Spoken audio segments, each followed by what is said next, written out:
Hello, friends. Hey, hey, everyone.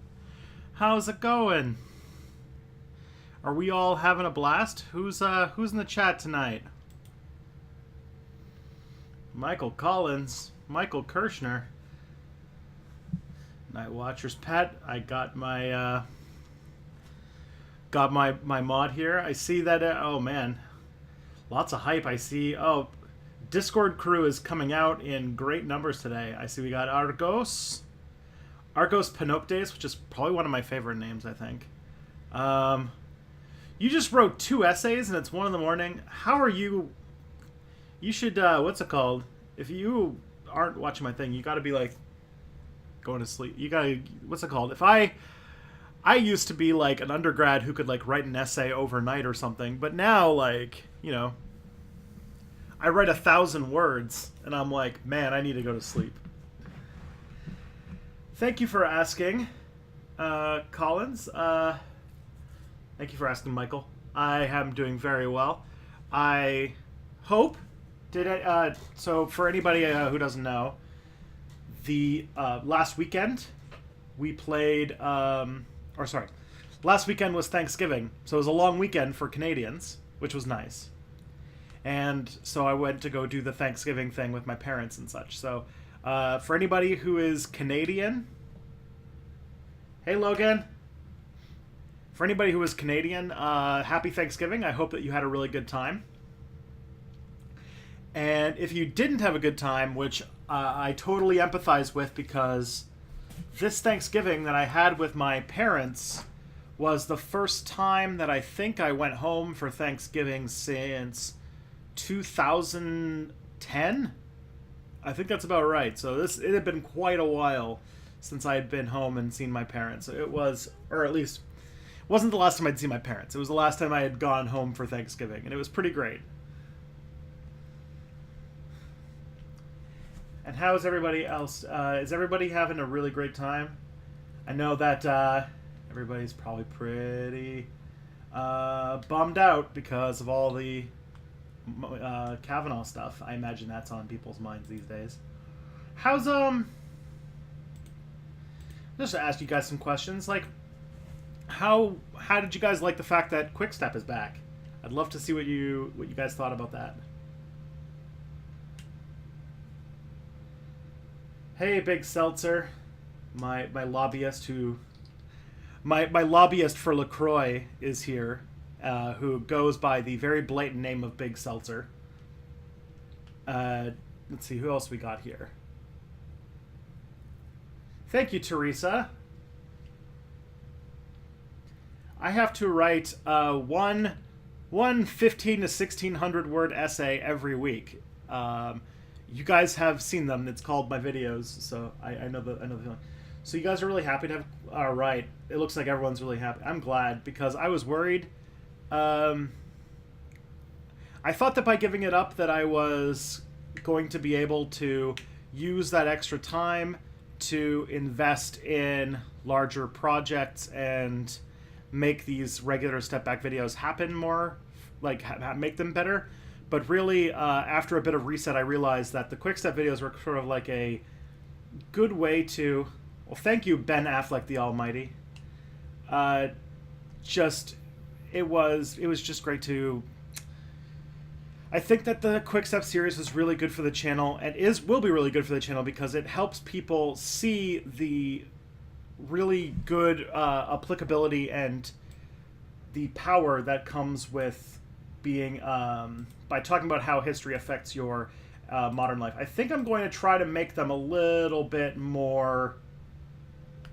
I think I'm going to try to make them a little bit more like about trying to talk about historical literacy and talk about something historical that has to do with the news, because like I think that if you looked at the Brett Kavanaugh video and you watched it, I think that what made that video unique compared to some of the other videos about Brett Kavanaugh on YouTube is that it talked about Brett Kavanaugh as like, you know, part of a longer story of women's liberation.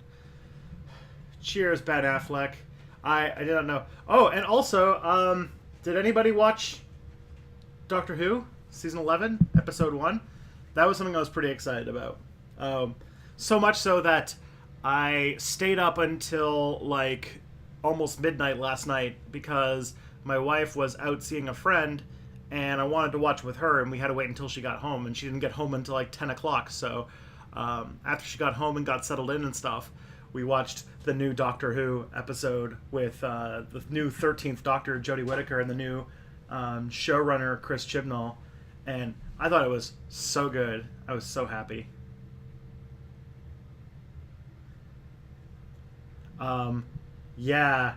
Oh man, to see the Doctor as Jodie Whittaker made me so happy. Like, she nailed the presence of like being the Doctor so perfectly and so right away. Like, I was worried that like, cause like I know that like what's the hell's his name? Not Russell T Davies. Whoever was running the show beforehand, before Chris Chibnall took over. I'm trying to remember his name at the moment. It's at the tip of my tongue. And he, like, the thing is that like the show was really good for being like, you know, full of these quippy one-liners and clever dialogue and interesting monsters and cool weird things, and like Stephen Moffat, that's it, Stephen Moffat. And so like Stephen Moffat was sort of, he was a little shitty because of the way that he treated women in his scripts. But I was worried that like with Stephen Moffat being gone, that like you were gonna lose sort of that high pressure, goofy, like really witty banter that Stephen Moffat's really good at doing.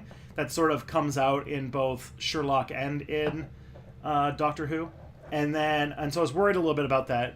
But then I remember that Chris Chibnall, I'd never seen Chris Chibnall do something that was a little bit more humorous. The only thing that I remember that he had done before was Broadchurch. And Broadchurch had one good and one bad season. I don't know if season 3 ever happened, but I do remember season 1 of Broadchurch with Chris Chibnall running it was really, really, really good, and Jodie Whittaker in it was really, really, really good. And Jodie Whittaker is great in all sorts of things. Like, she was in an episode of Black Mirror that she was really awesome in. So I was really pumped for seeing how this all worked out. And you know what? I won't spoil too much, but it is a Doctor Who episode that has a cool and weird monster, that has a very sensitive portrayal of troubled family dynamics, and a really, like, you know, dealing with neurological, psychological issues. And on top of that, they introduced a new Doctor played by Jodie Whittaker, who was instantly perfect for the role and did all sorts of really cool stuff. So I am actually really excited for where the season's going to go. Doctor Who always can be hit or miss. Luckily, it's a non-serialized show, so there's rarely a season where you're checked out, but I think that I'm pretty excited. They delegalized a pride parade in Saturday in a town in Poland because apparently they were afraid people were getting hurt in riots, so I'm going to that town for some direct action. Wish you luck. Good job. I hope you stay safe. There is, like, what's it called? Do keep in mind that, you know, look out for your own safety. Don't get yourself hurt or killed needlessly. And if you know, I want to see. I'd be very sad to not have a cat girl in my Discord. Okay, let me see. Now, okay, we're going to try playing Assassin's Creed, as I promised. But, oh my, it is a pretty bad port from consoles. So I'm going to try my best. Let me just, be patient as I get it running, because it's like, oh god.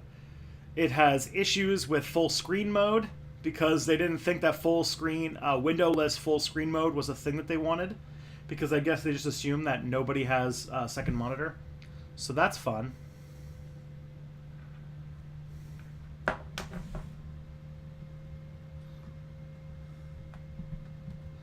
And so let me just, alright.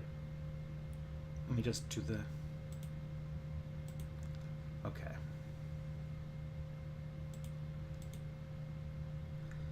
I'm working on it. I can see...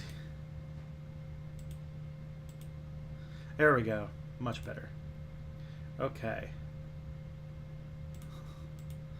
Here it goes. Will you answer questions while you play? I will try my best to, because this game is, it is what it is, right? So I gotta, like,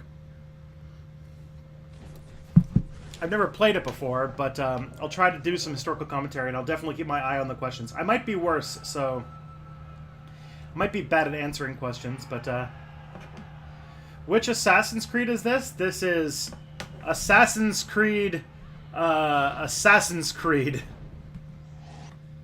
So, like, this, sorry, it's like gonna, anytime I leave the thing, it's going to mute the audio, because this game is very well optimized for use by a software, or by a computer. Yeah, like, what's it called? I'm not cool enough to buy, like, the 24th Assassin's Creed or whatever.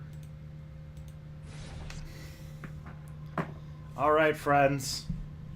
I have literally never played this game, so let's see how it goes.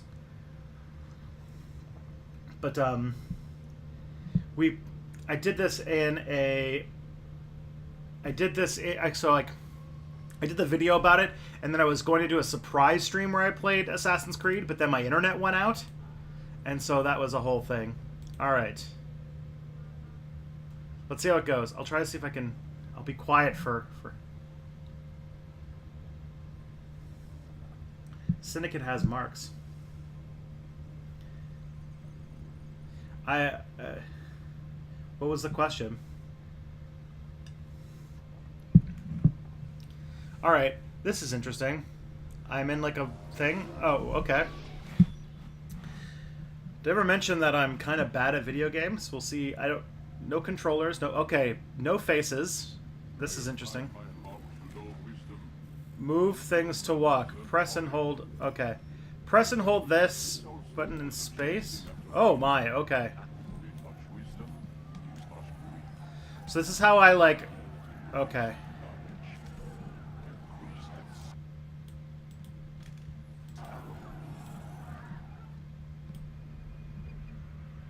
So that was the tutorial, apparently. Alright, let's walk. Look, I'm walking. Press and hold button 1. What's button... Oh, jeez. Desmond, I need you to try and relax. Is this supposed to be confusing? I'm very...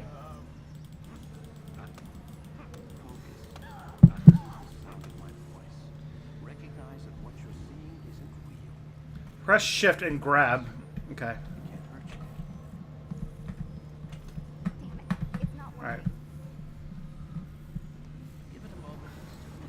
You'll adjust. The first time is never easy. Okay. Okay. I don't even know what button 1 is. We need to pull him out. Now. This is very disorienting. I'm very... We're going to try and bring you out. How did Anglo-Saxon feudalism differ from post-1066 Norman feudalism? I have zero clue. I am very much not a medievalist. I would not be able to talk... I would not be able to answer a very detailed answer to how that thing... have I read Frantz Fanon? Yes, I have read... what's it called? I read Black Face's White Mask. But I don't know what you mean about old science and new science. You have information we need, Mr. Miles. Information? I'm a bartender, for Christ's sake. Okay, we got a bartender. Teach you how to mix a martini? We know who you are. What? So this other thing too that's interesting is that I went to undergrad very close to where the people who make Assassin's Creed do their thing, and so there was at least a couple students in my history department who got to do these like they got to do these like these like kind of fellowships where they got to be historical advisors on I think it was the French Revolution version of Assassin's Creed. I don't really know the details of it, but Locate what we need. Once we have it, you'll be free to go. I am not. yeah, England's feudalism is weird, and it's much less hardcore than it was in France. But I imagine that it got more. Done. Oh, The only jeez. reason you're still conscious is because this approach saves us time. I've never read Old Science and New Science. Live or die. Lie down. It's a Gambattista Vico meme. It's his book. Oh, press any button to interact. Okay. A wise decision.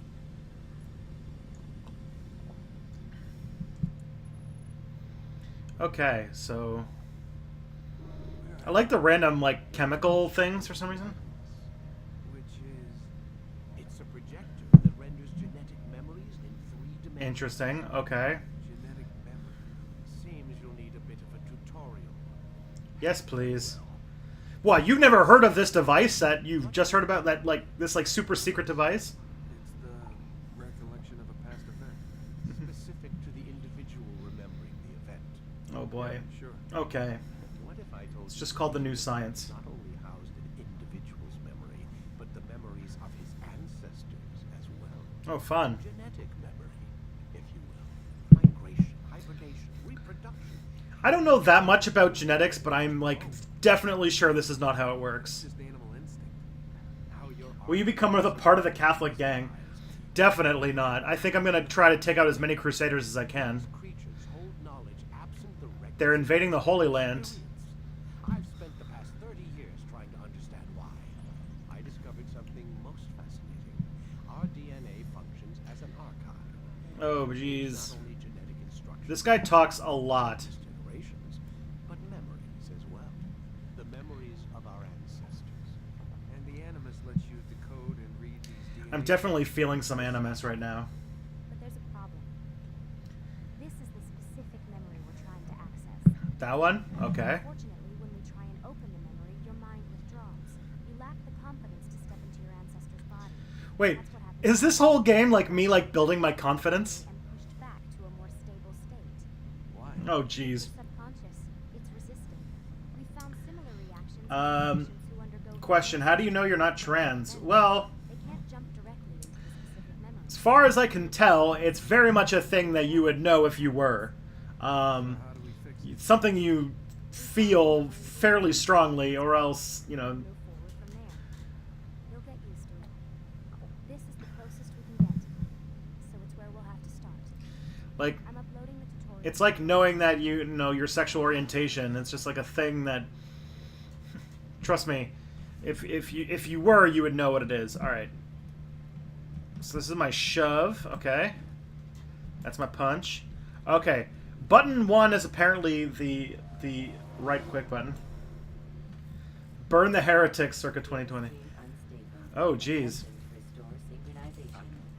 So punching is clicking, and then running is freaking right clicking. In order to better acclimate you to the Animus's control system.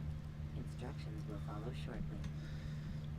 Am I in heaven? Synchronization. Am I in chemistry heaven?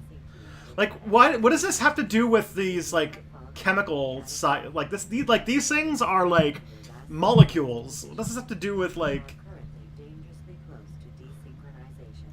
Please follow all forthcoming instructions in order to restore system stability. Okay, so synchronization. That's what they do. Health, huh? All right, punch, gentle push. I'm loading subroutines to validate your body's adaptation to the Animus. We will begin by All right, exploring empty the hand. actions of each Shift. Okay. While standing still, use the head button to observe your environment. Use that. Okay, let's observe. All right, consider these women observed. Look around. Oh, look, there's some faceless people over there. Nice. Okay. It's like a, yeah. Through these jar carriers without causing them to drop what they're holding. Proceed to the Press and hold shift while walking. Gently push the civilians anyway. process. Okay. So don't knock the thing out of people's ways. All right, let's see how this works. Out of my way, suckers!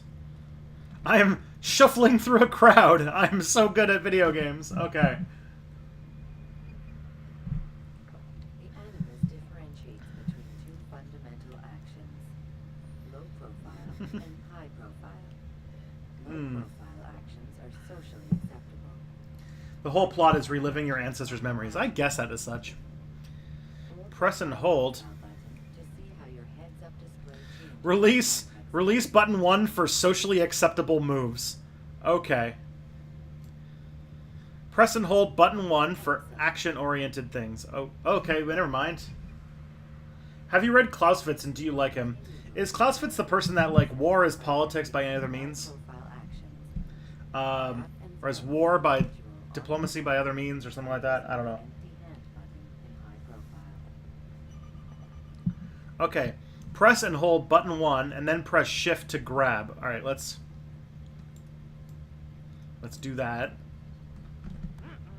I grabbed him! Yeah, get out of my way. Using your leg button in high profile will allow you to sprint. Sprinting is useful to escape from soldiers. Press and hold button 1 in space to move. However, be careful not to bump into anyone, or you can lose your balance and tumble to the ground.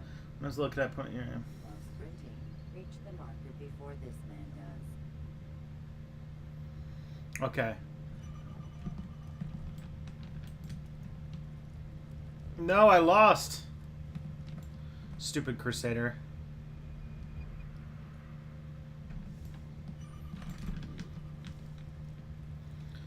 Take that. Yeah, sucker! Well done. Alright. Why did you marry your wife? Is marriage not a meaningless social convention? Well, The social status it was still fun. It was still a good thing to do. Felt like the right thing to do. And also, there was immigration reasons. Like, This icon I think appears when a soldier was- is looking at you. it was more important to her than it was to me, but, you know, that's okay. Aware or suspicious of who you are. To illustrate the change in awareness level, you will stealth I feel like I should be, like, even half paying attention to what's going on right now. onto your target. Alright. Press F to lock onto my target. Select your hidden blade. I have a hidden blade. Okay, press 2. Okay. With your blade selected, walk up to the soldier and assassinate him by using your armed hand button. Hey, buddy. Oh! Oh, boy. That poor, poor man. Let me just, What happened here? Where's the chat? I lost the chat real quick. Let me just get you guys up real quick. Alright. Why do you hate the Crusaders, Tristan? Because the Crusaders... like, Crusaders invaded friggin' the Middle East for geopolitical reasons. Like, what's it called? Provoke this soldier. Provoke this soldier. Okay. Time for a gentle push. Notice how the social status icon has changed to exposed. Use the ladder and try to break the line of sight. Okay. I'll hunt you. Climb the ladder. Alright, we're getting there. We're getting it! Excellent. Oh, look.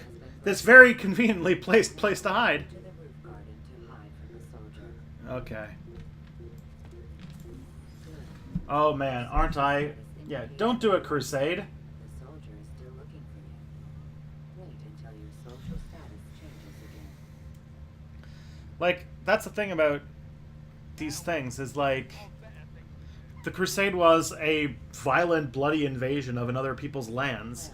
It was violence and chaos. Like, I don't... Like, there's no... And not to mention, it's really fun to hate on Crusaders these days because, like, the alt-right have become so obsessed with, like, Crusader imagery, and seriously, fuck those guys. The story of the Crusades is always told with such a Eurocentric perspective that I think it's perfectly fine to, you know, goof around and fuck off with the... Being anonymous will fill your synchronization bar and make your job as an assassin easier. There are different places which you can use to hide. Alright. You must always break the line of sight first, and then use a hide spot to vanish. Break the line of sight and then hide. Okay. Do you already have a fizzy water bottle already? Or are you waiting for your wife to get you... So, 255 AD. I am waiting because basically the way it works is when I am... Demonstration of blend. My wife goes and picks them up on the way. She is right now, she's a brownie leader, so she's like a Girl Guide or Girl Scout leader. And she comes home in maybe about 45 minutes or so, and she picks it up on the way home. That's about it. Press and hold space while walking to blend. Oh. Look, I am a holy person. Look, I am just, oh. Don't mind me. I'm just a thing. Like, okay. So is this how Hitman works too? Is this just like medieval Hitman? You are fully synced. This is like the part of the video game within a video game, so everything is conveniently placed. The sixth sense Tristan, don't walk up and stab all the targets. of people around The first three are important, number 4 is only important because it's such a cluster flip. Eagle vision. Press E while standing still, fully synchronized. White, information. Yellow, assassination target. Red, soldiers. Blue, allies. Well, Alrighty. Hey, friend.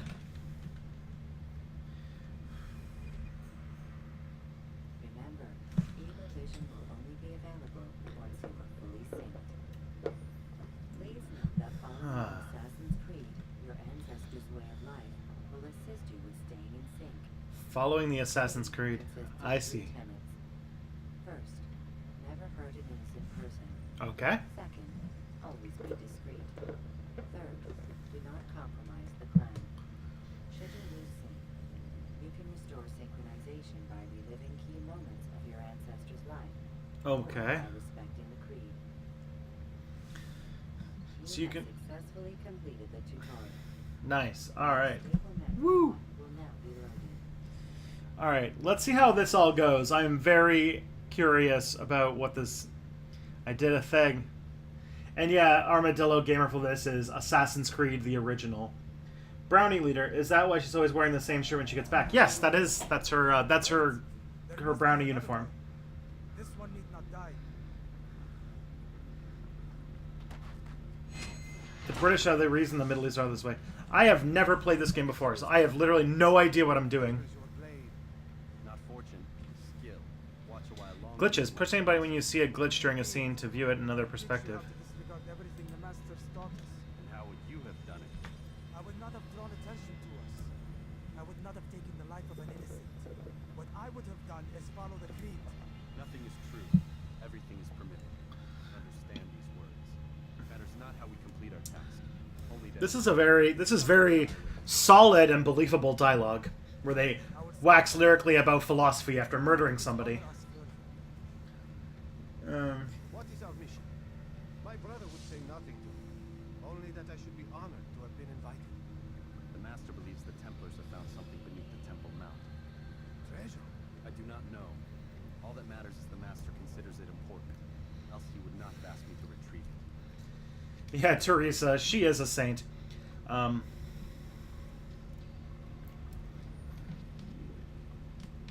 Alright, so let's see. Hold the button and space to move to jump from object to object. Alright. Okay, let's go into action mode. No. Alright, come on. Okay. Guess I have to turn around first. Okay. Nope, that's not what I wanted you to do. Alright. Let's do this again. Press and hold button 1 and space. And let's do this. Oh, yeah! Okay. That looks like fun.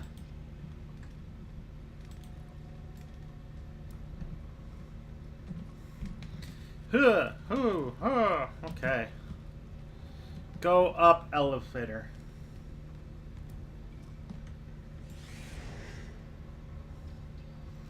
You thought she worked in the service industry until this. No, no, no. My wife has like a PhD and like is like a very important policy analyst. Like she's pretty awesome.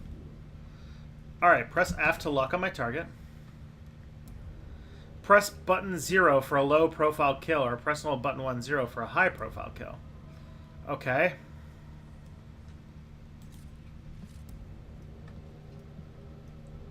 Hey, buddy. Bye, buddy. There. That must be the Ark. The Ark of the Covenant? Don't be silly. There's no such thing. It's just a story. Then what is it? Quiet. Someone's coming. I want us through this gate before sunrise. The sooner we possess it, the sooner we can turn on Oh my, okay. shackles at Masyaf. Robert de Sab. His life is mine. No. We were asked to retrieve the treasure and deal with Robert only if necessary. He stands between us and it. I'd say it's necessary. So to do action stuff, I have to like have my right mouse button down and hold down space to move. You have already That's like, doesn't sound like great controls. Now you would break the third. Do not compromise the Brotherhood. I am your superior, in both title and ability. You should know better than to question me. Man, what a dick. Okay. So we have to go down here. Alright, down, go down. No, come on. Man, I really, really, really love how this program doesn't have windowed full screen. That's just really good design. Thank you. Alrighty. Nope. I'm sure in this action game it'll never be a problem that I sometimes just... Cold Templars. Oh my, You're okay. the ones with business here. Well, this explains my missing man. And what is it you want?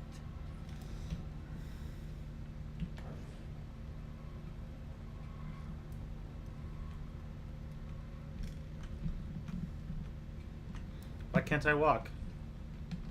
Come on, bud. There's literally... Okay. Walk, walk, walk. Blood.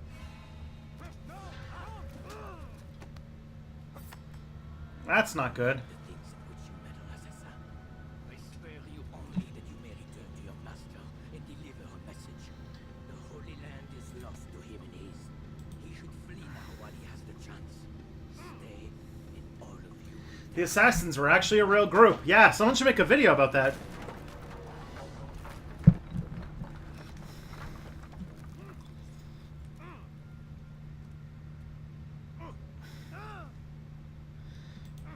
So my okay, so something went wrong and like the sound effects didn't go through, so now it's just like ooh. Ah shit, okay. So they're stuck on the other side, so I gotta like I guess just oh my god. Okay. I hate everything about the way this game controls.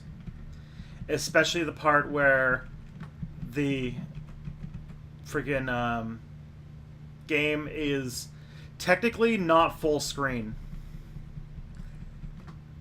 I do not know. Let me see if I can get it to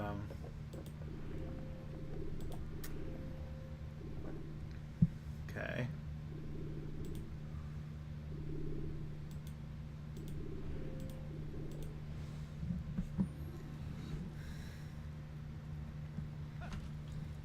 Press and hold button 1, space, and then move. Okay.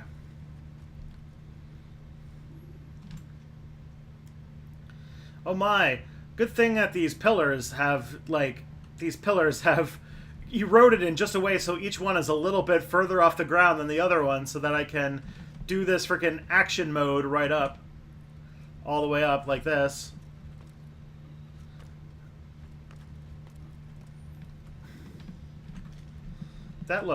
That's legit. Alright, so we gotta get up there, eh? Okay. Up here.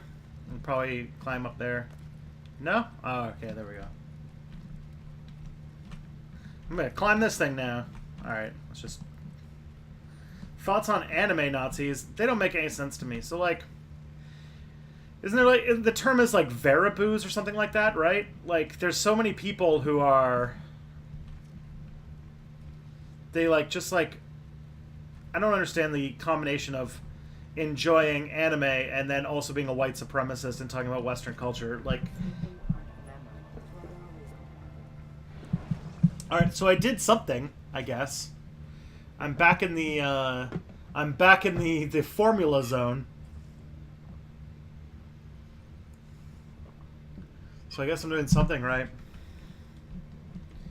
Hello. Heaven. Or limbo, or whatever you call this.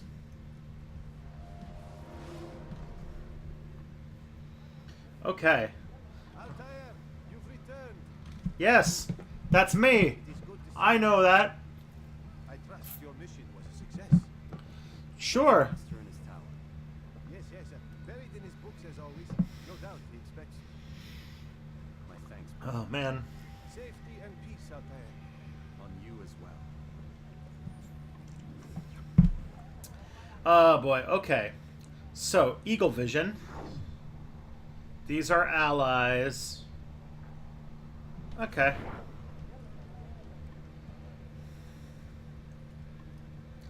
Okay, it's a load screen. Off we go to follow. Am I allowed to just do this? Does that get me in trouble? No? Okay. I won't draw attention to myself, I guess. It's probably been asked before, but where would you set one of these games? Ooh, that's a good question. If I were to make an Assassin's Creed game, I think I would want either one that takes place in ancient. I think I would like one that takes place in Timbuktu.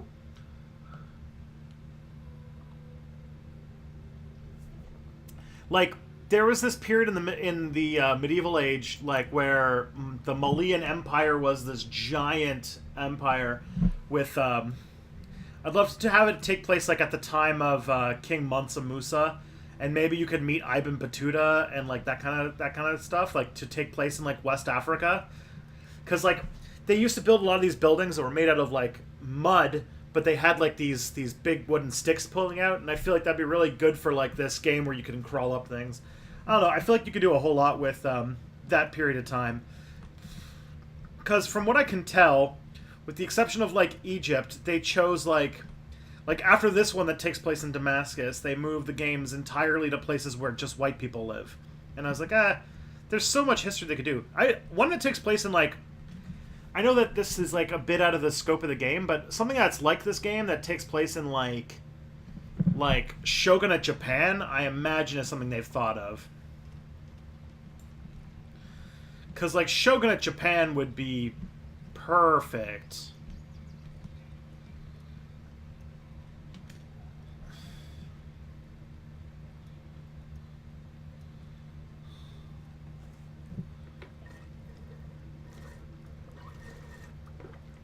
But Middle East, like, or like medieval Mali would be pretty nice. It would have all sorts of really fun stuff going on that you could talk about.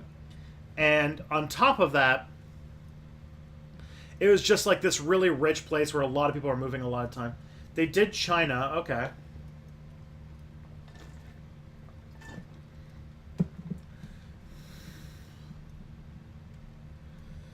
But yeah, feudal Japan, like, you know, the assassins versus the ninjas or something. That'd be kind of fun.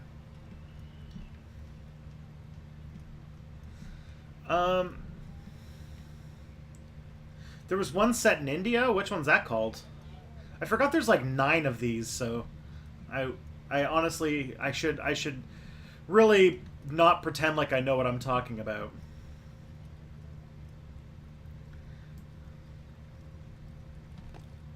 Okay, that's not a good way to go. So I guess I'm supposed to just try to think about how to get over there. I guess there's like probably a path this way.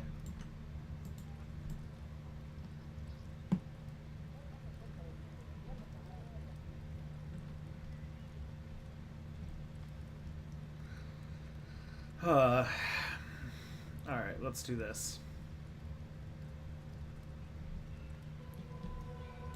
Alright. Assassin's Creed Chronicles India. Okay. I'm kind of want to play the alternate history one, The Madness of King George, or King Washington. Like, I would love to see if I can play the, I'd love to play the Assassin's Creed that takes place in, like, the American Revolution one, anyway.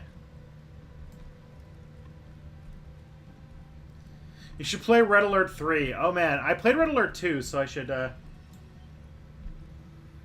You should buy a controller if you're going to play these for fun. It's far less clunky. I should, honestly. Ah, he returns at last. Abast. Where are the others? Did you ride ahead hoping to be the first one back? I know you are loath to share the glory. Silence is just another form of a sin. Have you nothing better to do?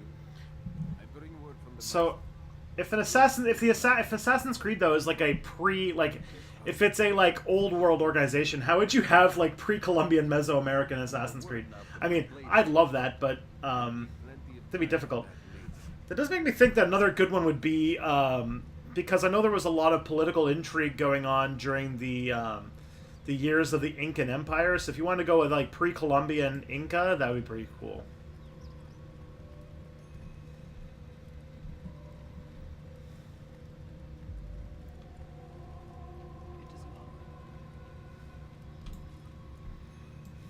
The master waits within.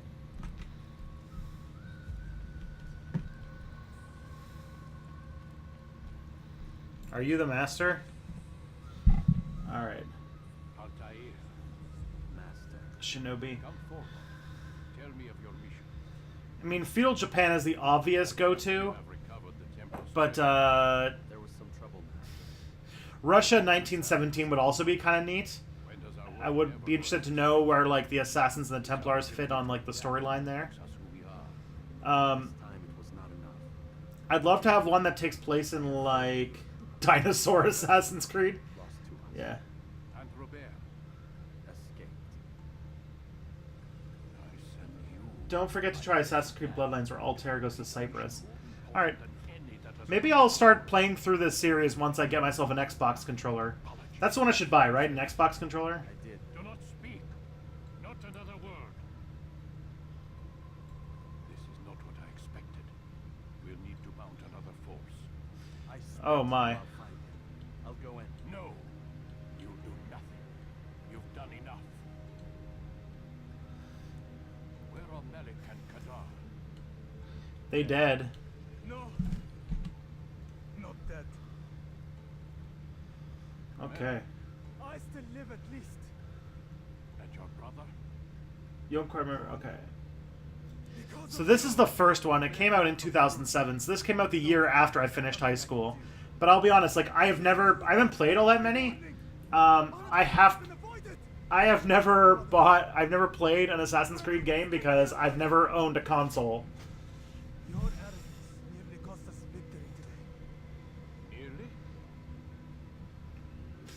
Assassin's Creed Paris Commune.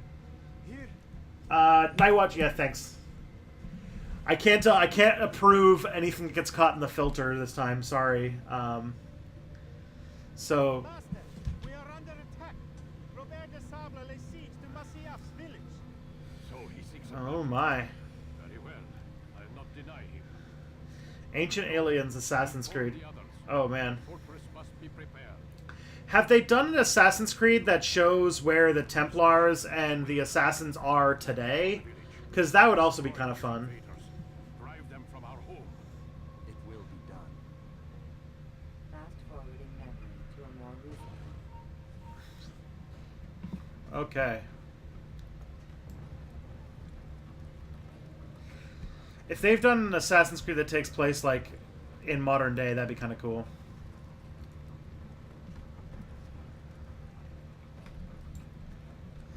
Ooh, Altair, it's good you've come. We need your help. What's okay. Templars. They attacked the village. Most of our people were able to get away. Most, but not all. What do you need me to do? Assassin's Creed Gaza Strip. Holy shit. Hide while I rescue those still trapped inside. As you wish. So like, does like reliving all of his family memories like result in like whatever that guy was who was in the machine, the bartender guy from like starts getting him to know what his things are? Select my sword. Okay.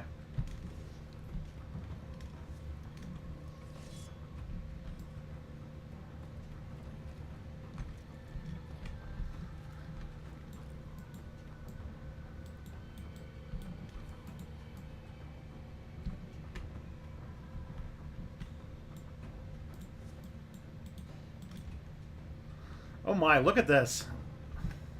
Oh, hey, here's a ladder. Okay, let's do that.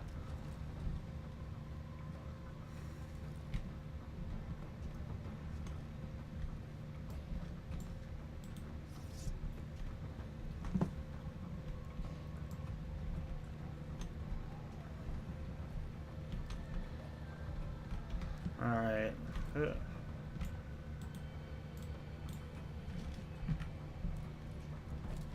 There we go.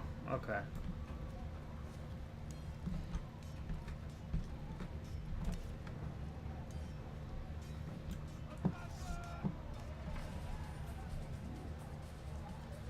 Press F to enter an exit fight mode. Okay.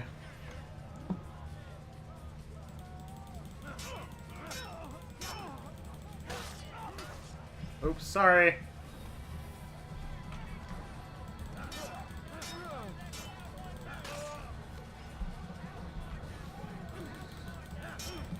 Die!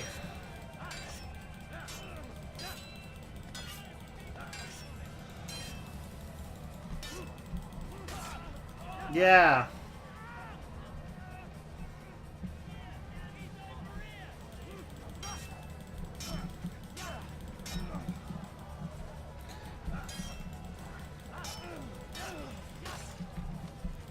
Feeling lucky, punk? Yeah.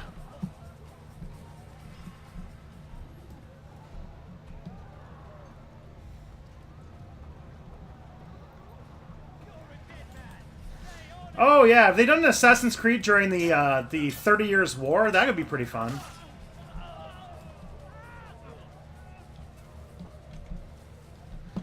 Bravely jump into that pile of hay that's very conveniently located.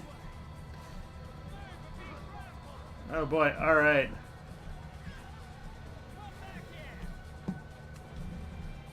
Oi!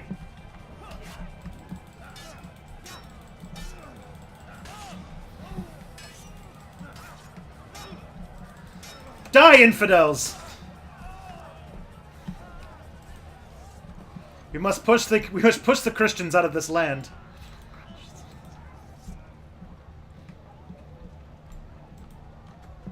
Jeez. Oh no, I did that thing again.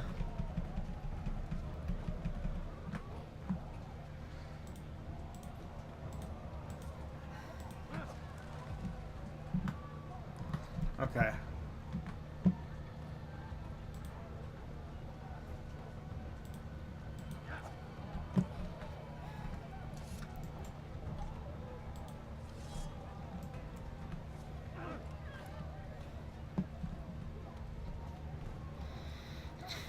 Fight the infidel Christians. Get them out of the Holy Land.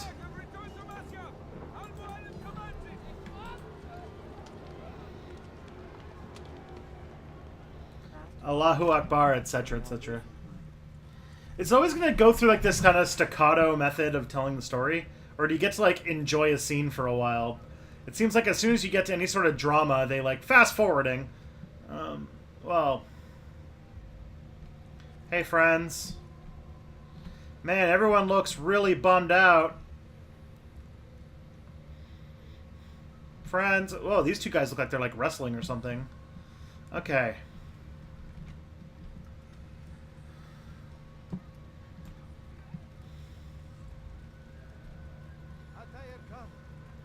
Oh, you know, it'd be a really good Assassin's Creed, one that takes place over trying to influence the. Maybe it takes place in like the 15th, 16th century, and would take place in Constantinople in like the sort of the court of the Sultan of the Ottomans. That would be pretty cool. This way, brother. This way. Follow your compass.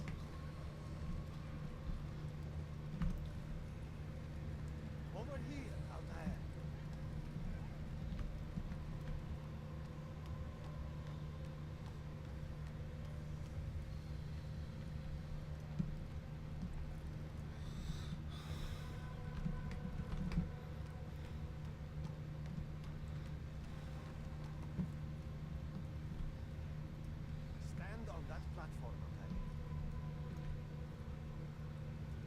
Oh, this looks like it's gonna be pretty.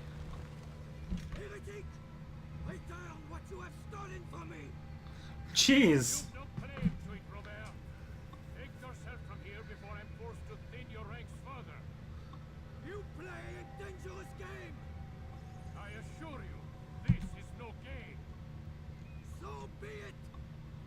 Bring forth the hostage!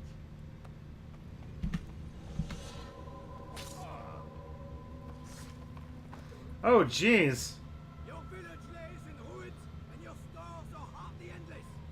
How long before your fortress crumbles from within? How disciplined will your men remain? The gold polygram made me think of Mountain Blade. Food is gone. My men do not fear death, Robert. They welcome it, and the rewards it brings. Hey, speak for yourself, bud. Then they shall have it all around. Mountain Blade, that'd be kind of neat. And do so without hesitation. Show this school knight what it is to have no fear. You first. Leap of faith. Okie dokie. Press and hold button 1 and space then. Okay. Pigeons will show you where to jump. Okay. Whee! Oh god.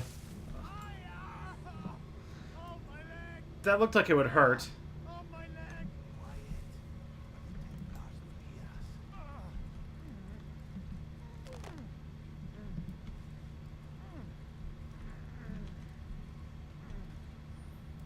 I'll stay behind him, Tentry. You'll have to go Move without to walk on beams. It's easier in low profile. Go and release it. Bring death upon our enemies.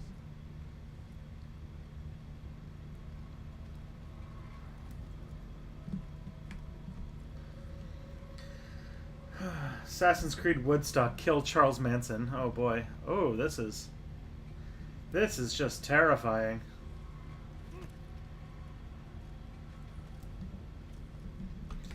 Alright. It's very good that some very kind person decided to put all of those sticks down so that I had somewhere to go. Okay, climbing. Press and hold button 1 in space to move. Alright, let's do this.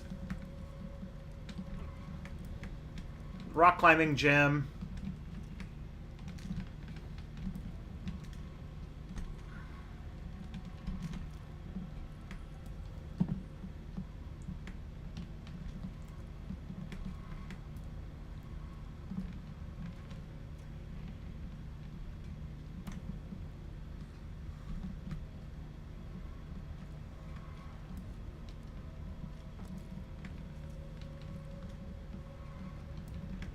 Oh no!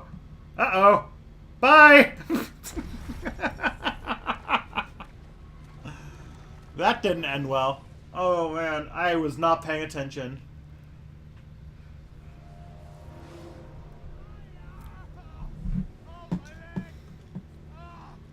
Okay.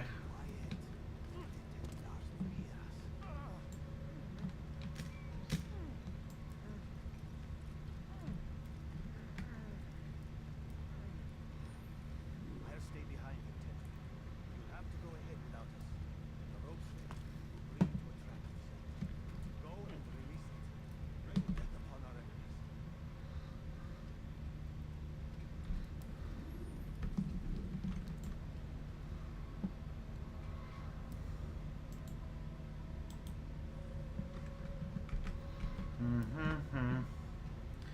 Alright, now we're gonna play this game again where I...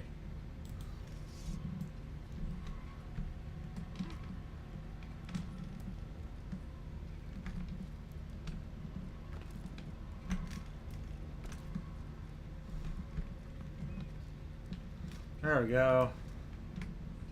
Oh no, not again.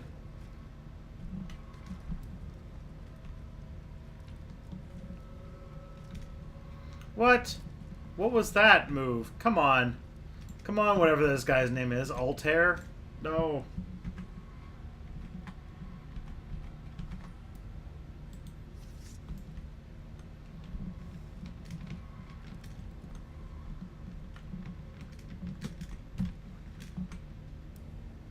Oh, no. There we go.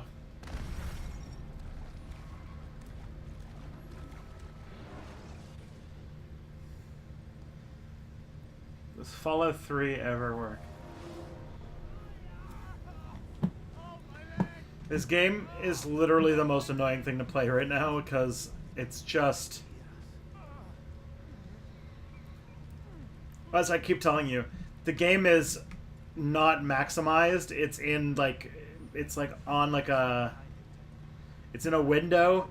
And so if my cursor ever leaves the thing, I'd just be like, oh geez.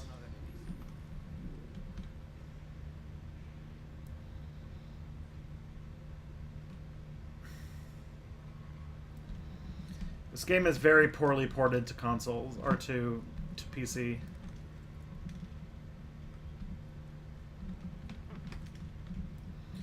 Why does that keep happening? Okay.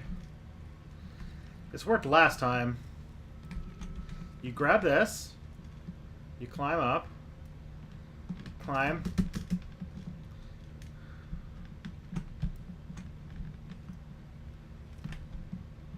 Okay, climb. There we go. Good boy.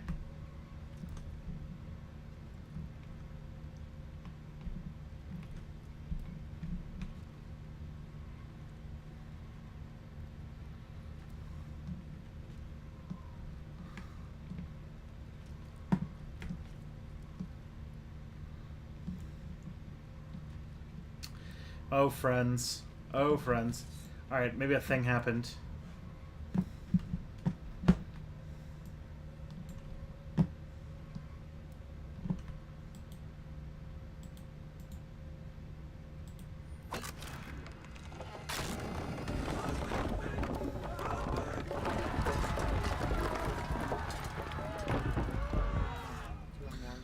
I'm trying to not fail. Alright. Force is broken. It shall be a long while before he troubles us again. Tell me, do you know why it is you are successful? You listened. Worried that you'd listened in Solomon's temple out here. All of this would have been avoided. I did as I was asked. No, you did as you pleased.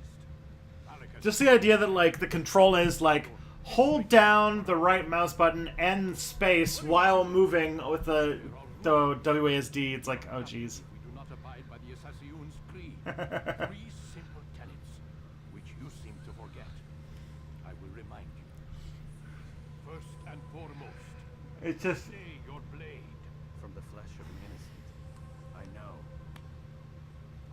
And stay your tongue, unless I give you leave to use it. Play Morrowind. You are so familiar with this tenet, then why did you kill the old man? I don't even remember. I think I might have Morrowind. It's like $10 anyway. He did not need to die. I'll definitely play Stellaris when it comes out. Maybe I'll play Crusader Kings 2 in the future. That's a fun game. We can name all of... We can give all of our kids really weird names. I should use a controller. I don't own one, though. Strength. Hide in It's not like I can buy one right now. Let the people mask you such that you become one with the crowd. You remember? Because as I hear it, you chose to expose yourself. But this is like the reason is like the reason I also have a copy of Dark Souls, but like I can't really play it unless I get a controller, so I really got to think about getting one. Compromise the Brotherhood. Its meaning should be obvious. Your actions must never bring harm upon us, direct or indirect. Yet your selfish act beneath Jerusalem placed us all in danger. Worse still, you brought the enemy to our home. Every man we've lost today was lost because of... Assassin's Creed is on Steam. That's where I got this. I'm sorry. Truly I am. I cannot abide a traitor. What? Not a traitor.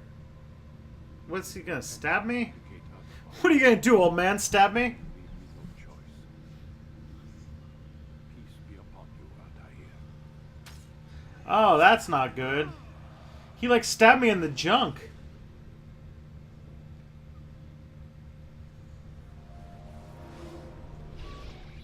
He's experiencing a far better adoption rate than the other subjects. I'm still pulling him out. He's been in there way too long. No, not yet. We're still so far from where we need. Could you form a Russian Shia caliphate when you get to play CK2? Why don't That'd we be pretty discuss fun. this in the conference room? With Desmond I do like how all of this is being done on Google Drive. Warren, I think that's my headcanon, is that this is like Google, and that they're using Google Drive to do my genetic memories.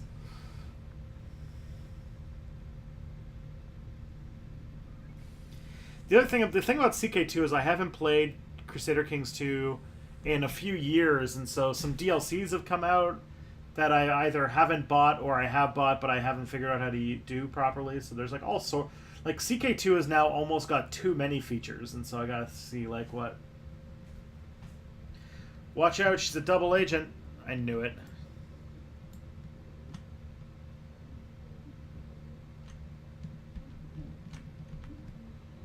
Hey, this looks like a comfy bed. You want to go? See, check out the bathroom. Nothing in there. Press any button to interact. Wait, what?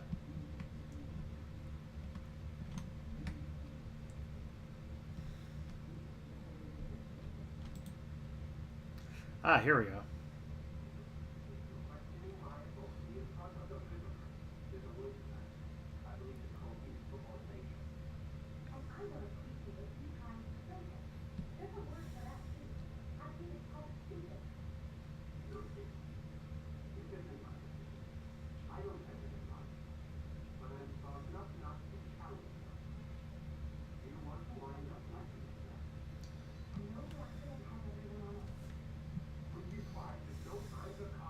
$25 for Amazon's basic controller. Yeah, maybe I'll get it next paycheck.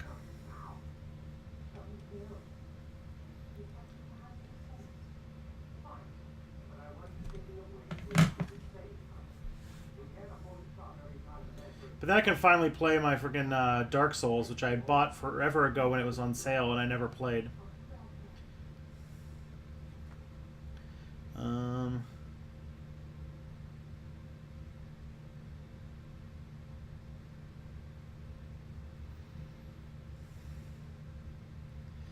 Oh yeah, $26.99 for a 360 controller, USB. I didn't know, it wouldn't be bad. Do a cultural Marxist run in CK2, please. Alright, so they were talking about how shitty I am, or that she was being insubordinate or something. That's fun. Hey, friends! We're done for today, Mr. Miles. I suggest you return to your room and get some rest. You can't tell me what to do.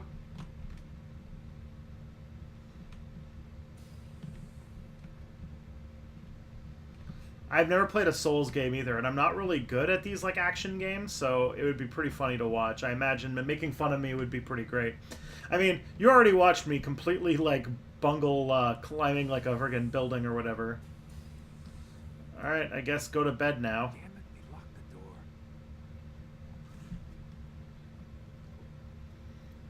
I just looked online, it's about $26, so I can probably get that pretty easily. They locked the door, huh? Is there something in here? Nope. Okay. Do you have a P.O. box? I don't have a P.O. box. I've looked into getting one, but you're the first person who's ever actually, like, asked about it. Man, I can't even change my clothes.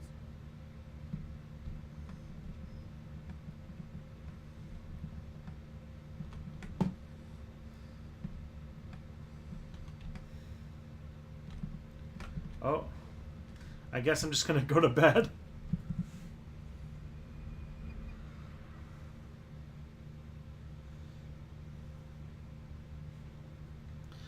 Dude! Gotta say, that's a little creepy, Doc. Waking up to you. Some standing over- space, please. You been watching me sleep? We're always watching you. Now get up. We've got a lot of work to do. Ooh, wonder who I get to kill today. Don't be so cavalier. Your ancestors almost... I do not have a P.O. box, Ben Affleck. If the depths But of the future now that evil two people- people have asked, I will probably go and consider getting one. It seems a They- small sacrifice. What do you mean almost? They didn't go far enough. To use a rather I think it'd be fine. I think I will just buy it sometime. It's not a problem. cut out the tumors, but failed to treat the source, and well, you're buying time at best. There's no true change to be had without comprehensive, systemic intervention. I've been told that H Bomber guy bought. But it's not easy. I was told that H Bomber guy bought some stuff like that, or H Bomber guy got a PO box, and that he now gets some of the weirdest shit. And so maybe I should get one. It'd be kind of interesting to see what comes up. All right. So, like, while we're talking, I'm adding it to cart right now. I'm buying it on Amazon. I'm buying a controller on Amazon while I'm doing the stream. So, yeah. Nice. Okay. It'll be here tomorrow, I think. Let me just, do my thing. Alright. There you go. It has been ordered. I will do the thing. It'll be good for the stream. I'll consider it a business expense. I wonder if I can write that off of my taxes. Let's go talk to this lady here. Hello, friend. Hello, lanyard. Ooh, that is a very nice lanyard.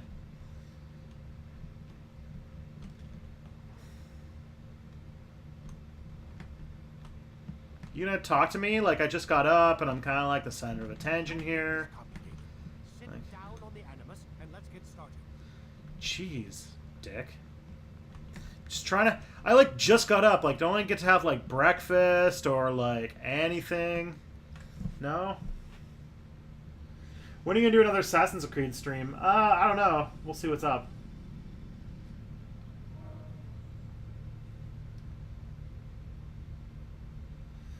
Wow, we talked Tristan into buying a controller in like 15 minutes. I was planning on buying one for a long time. I just, I guess it's like actually a smart idea. Memory block 2.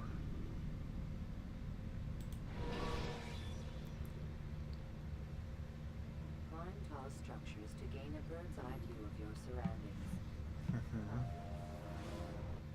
I am alive. But I saw you stab me. Felt death's embrace. You saw what I wanted you to see, Oh my. and then you slept the sleep of the dead, not the womb, that you might awake and be reborn. To what end? Do you remember Altair? Just to say, like, get in the Animus. You'll get breakfast. Like, dude, like, just grab me, like, a couple donuts or something. Or, like, I don't know, like a piece of toast. Like, come on, man. I can't discover genetic memories on an empty stomach. You cannot have one without the other. So it is said. So it is. But you, my son, have not found inner peace. Don't worry about spoilers. I don't care that much about them. But don't spoil it for the other people in the chat, you know? I'm not the one to say that nothing is true and everything is permitted.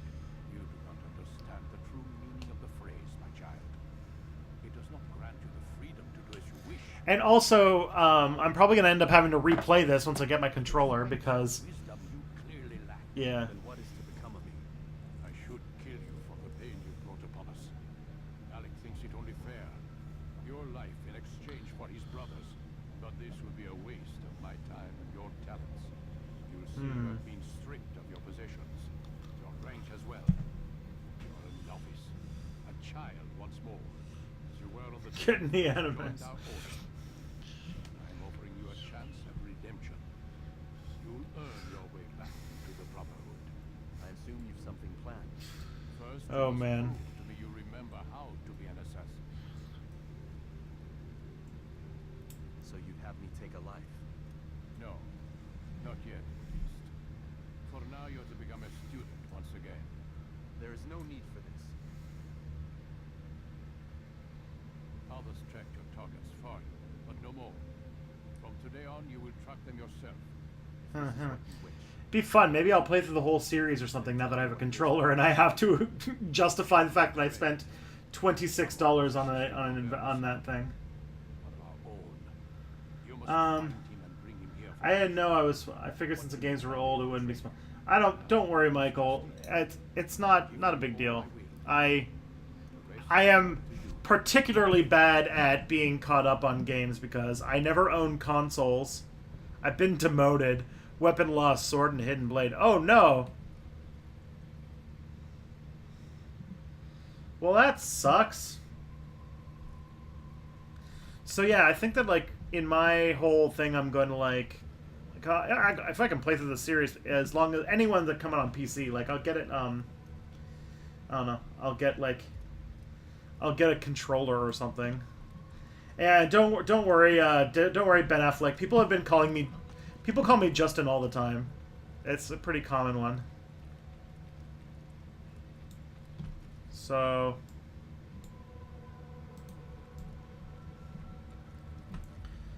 Most expensive edition is buy it all at Tostitos Pizza and get all the content. Oh God.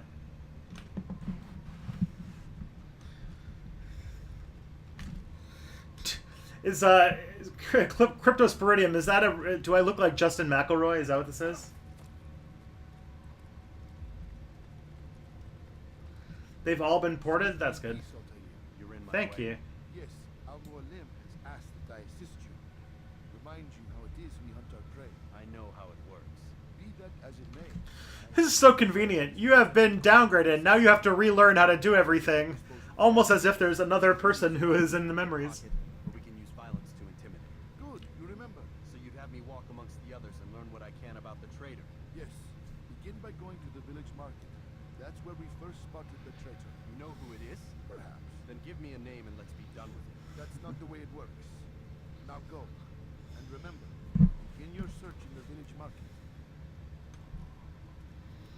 Begin your search in the village market. Okay, so this is a new thing, I think.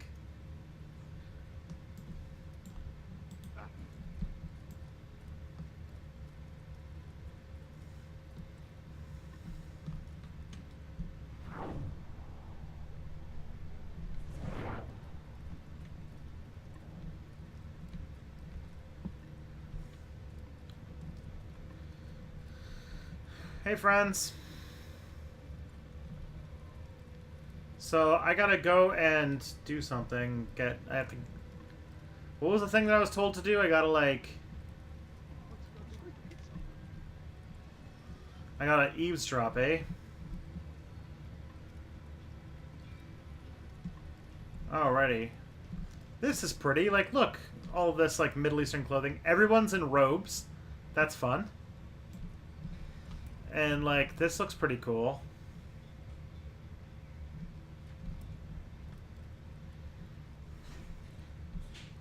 Oh, I hear the door unlocking.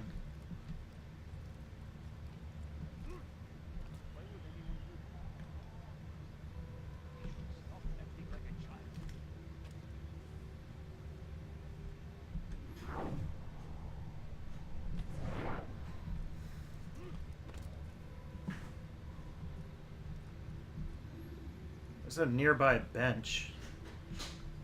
Oh, here's a bench. Alright.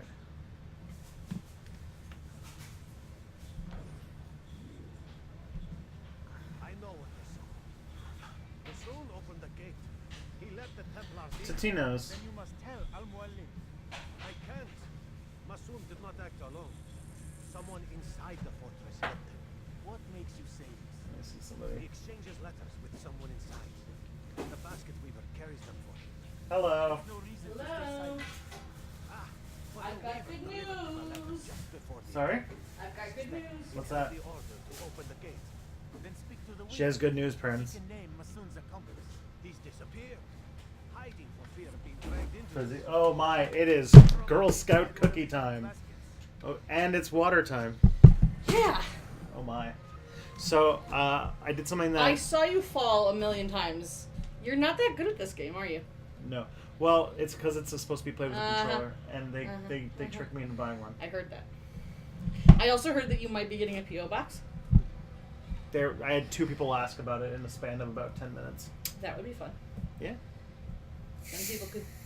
I see people are saying hi. Hi. So, So what's up? not much. Not much. We enrolled the brownies today. It was adorable. Aw. It was adorable. They said, what's it called? Someone was saying that they thought that you worked in service, and that's why you were wearing the same shirt every time you came in. I mean, I do work in service, kind of. I serve 7 and 8-year-olds. Mm. Everyone's saying hi. It's like a ritual. It's part of the Tuesday night I show now. know. What's up? Dang, she's roasting. Yeah, I'm really hot. I'm sorry. I think it was either that or they were talking about like how you were owning how bad I was at Assassin's Creed. Well, I'm also roasting heat-wise. I'm kind of old, so I don't really get things that people say. I don't really get stuff. Yeah. Anyway, we'll have to break open one of these bad boys soon, and then I have to sell them to the rest of the people at work. So. I made a joke today on Twitter, and I think you guys will find this funny too. It's that when you're in a couple and one works at home and one doesn't, all the snacks in the house look like Thanos went through them. Like half of them are gone. Half of them are gone. Wow. Everything is half gone. Is that all people, or is that just us because you're nice? Or is it nice, or is it that you know that I will be very angry if you eat my snacks? Those aren't mutually exclusive. Yeah. Oh, yeah. Okay, I guess you should get back to playing. Yeah, I have to play for work. This is... Your job is different than my job. It's true. Yeah. So, yeah. Do you have anything nice? They're all yelling at me to eat the cookies. Not right this second! We have to buy them first. Ooh, do you want to do an unboxing? An unboxing of Girl Guide cookies? This is the Girl Guide cookie unboxing video. Every box you open, we have to buy, though. Ooh, they're a different color this year. It's a box of cookies. They're really good. They're not my. the same as American Girl Scout cookies, but they're really good, too. Yeah, the Canadian ones only do 2 types of cookies. They do chocolate and vanilla ones in the spring, and then they do, like, mint chocolate ones in the wintertime. Alrighty. Alright, I guess I should stop taking up time. I'm getting addicted to the attention, though. Now I just want to be in your videos all the time. Maybe when we do when I do. How about this? The first show that I do after Guides is done for the winter, we can.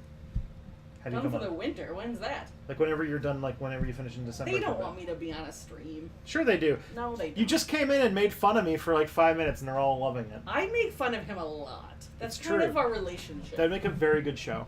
Yeah, okay. Go back to playing your game that you're so bad at. Oh yes, will do. I'm jealous of your job right now, and I just played with dogs for 6 hours. Man, that sounds like a pretty great job. I would love to.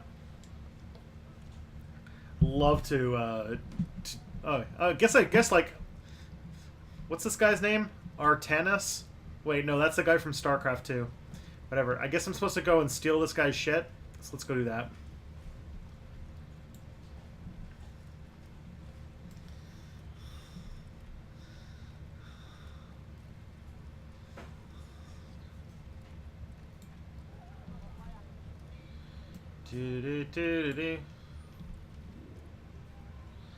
Press F to activate the pickpocket mission.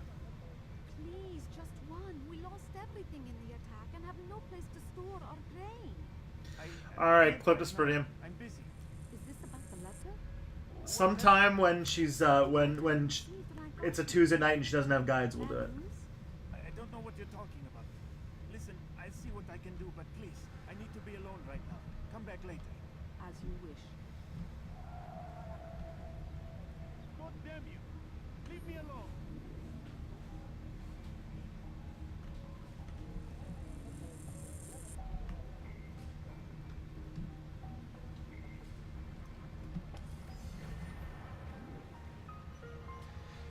I'm the best. That was the best. I'm the best at pickpocketing. Man, I'm so good at this game. All right. Let's climb this building. Aw, damn. Come on. I gotta like do some Spider-Man shit now. Oh man, that looked like it was not useful at all, but super fun.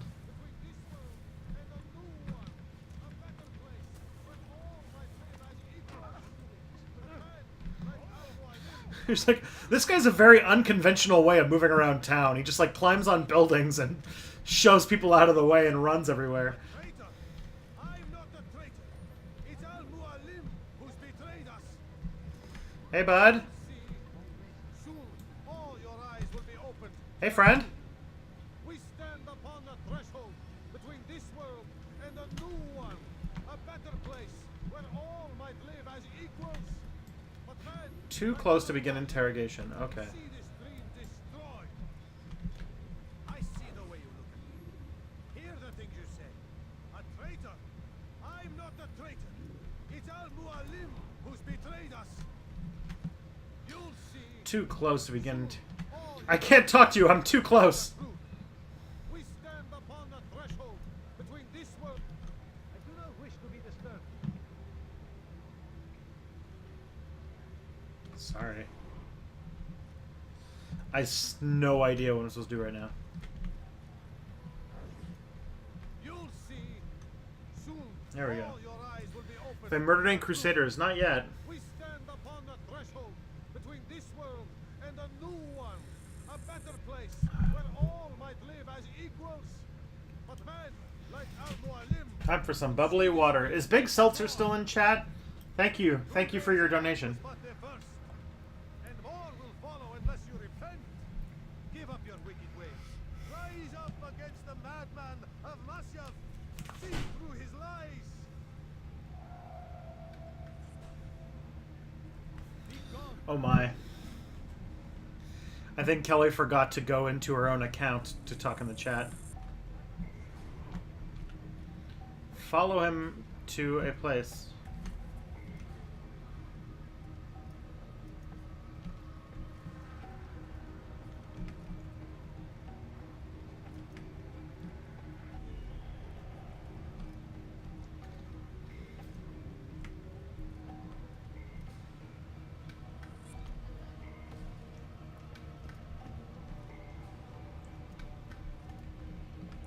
Alright, let's do this. This guy's not suspicious at all. Let me just follow you to this secluded place so I can start punching you.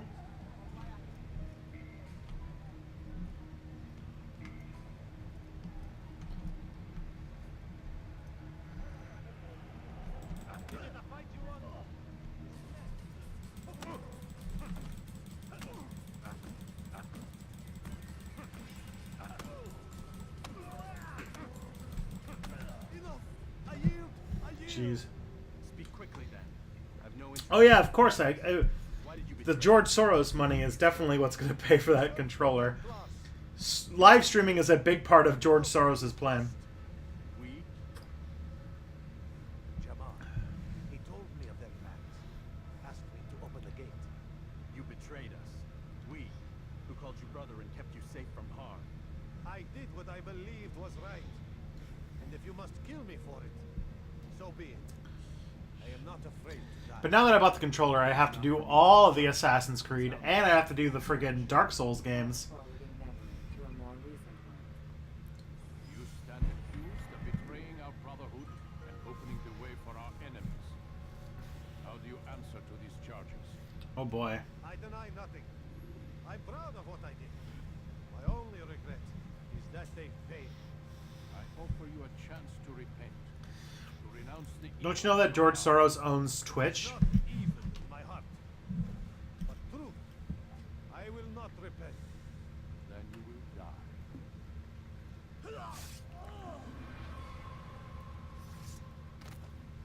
You did well, Altair, and have earned the right to carry a blade once more. But yeah, What will become controller was 26 bucks. It's a lot, but it's not like the end of the world. Some do ill out of ignorance or fear. These men can Thank you, patrons. What's it called? It was paid for by Michael Kirshner. I know he's in here. these men Michael Kirshner, thanks. Thank you for helping me buy my controller. the man Jamal is. I passed your test. And all of you wonderful souls who don't install ad blocker and watch my videos. We've only just begun. I hold here a list. 9 names adorning. 9 men who need to die. They are plague bringers, war makers. Their power and influence corrupts the land and ensures the crusades continue. You will find them. Kill them. In doing so, you'll sow the seeds of peace, both for the region and for yourself. In this way, Oh man. be redeemed. The globalists are trying to turn kids into communists by influencing them through game streams. Have you any questions? Only where I need begin. Very well. Fight for the mass. Seek out the black market merchant named Tamir. Let him be the first to fall. The globalists are behind Step Back playing Assassin's Creed to watch him be bad at the game. I'll dispatch a bird Beautiful. to inform the Rafik of your arrival. Speak with him. You should have a buy games for live stream level on Patreon. That'd be great. Believe it best. Thoughts on Richard Dawkins? Richard Dawkins is kind of an asshole. Without his consent. What nonsense is this? I don't need his permission. It's a waste of time. He's kind of racist, kind of sexist, and doesn't like he's a jerk. He's mean-spirited.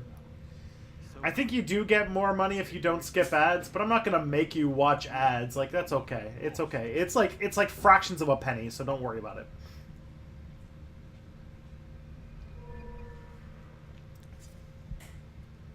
Oh look, I got my arm poker again.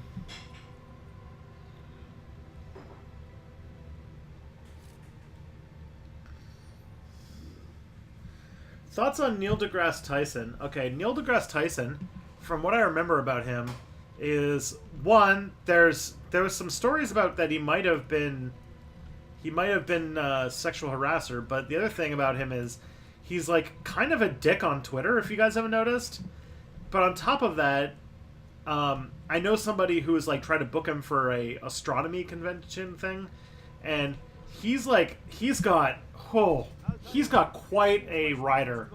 He's a bit of a prima donna, I think. Wield the blade. Perhaps you can show them what you know.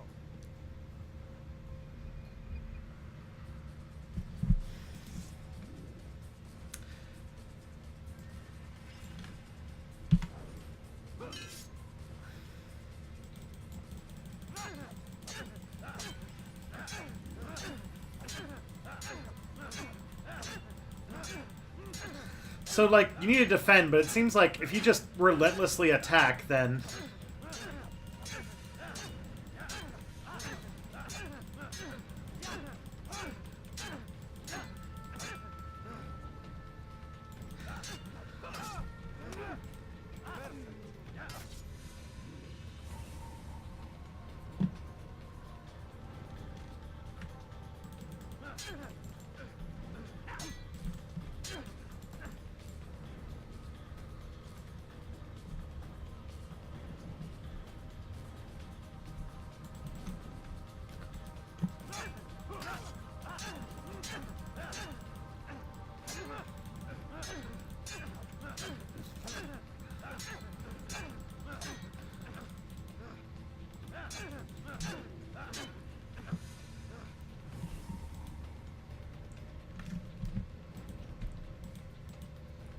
What's going on?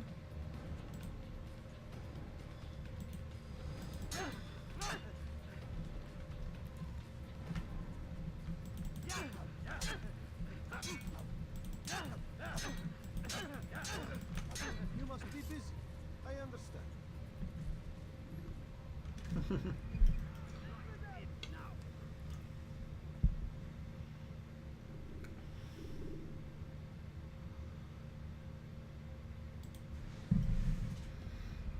So this is like a thing to try to teach you how to...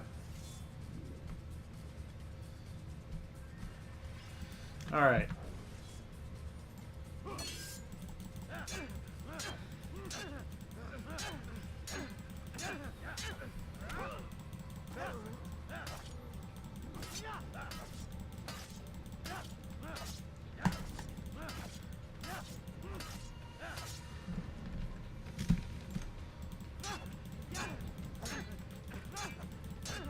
I'm not exactly sure where this goes, but,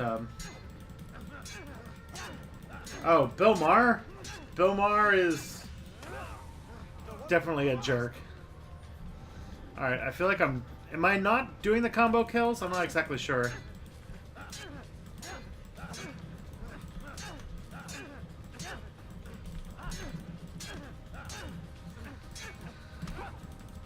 my students. There we go.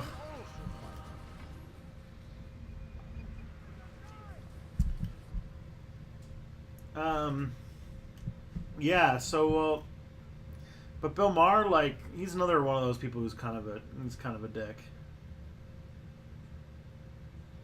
Don't press it prematurely. All right. So let's exit the tutorial. Obviously, I'm good enough at this game that I don't have to worry about it. Altair, it seems my students do not fully understand what it is to wield the blade. Perhaps you could show them what you know. Practice fight.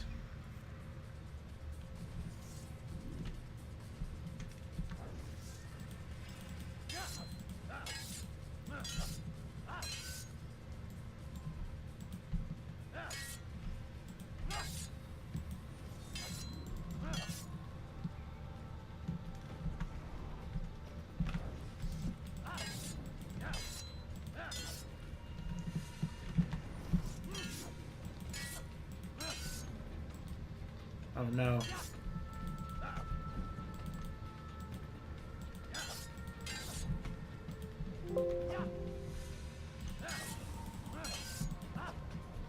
What the hell is...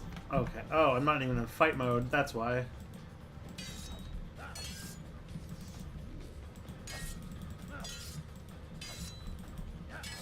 Thank you, Cryptosporidium. You have a good night.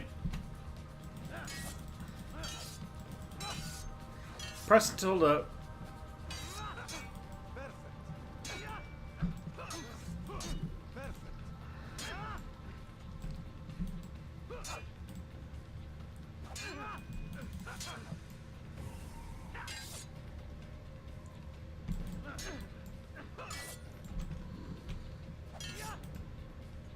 Okay.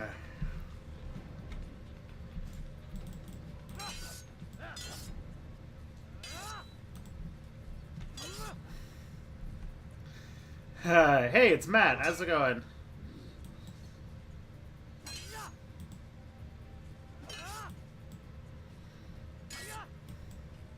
My goal from Mr. B. Oh no.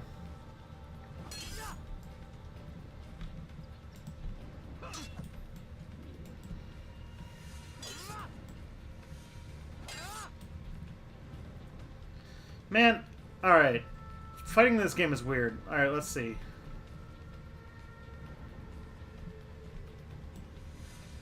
I'm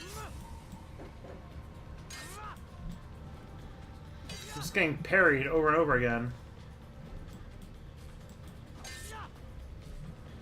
Alright.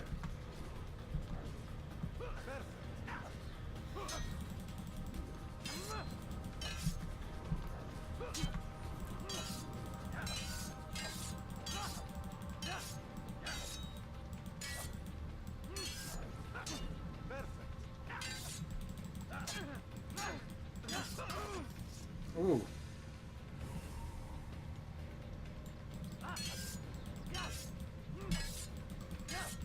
Step back, give me one. Oh man, you would not want to see that.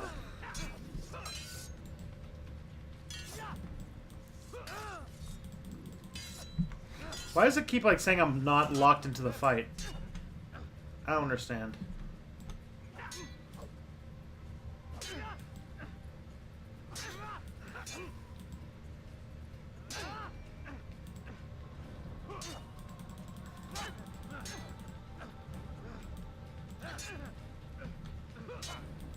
Alright. You know what? This is kind of... Alright, I think what I'm going to do is we're going to...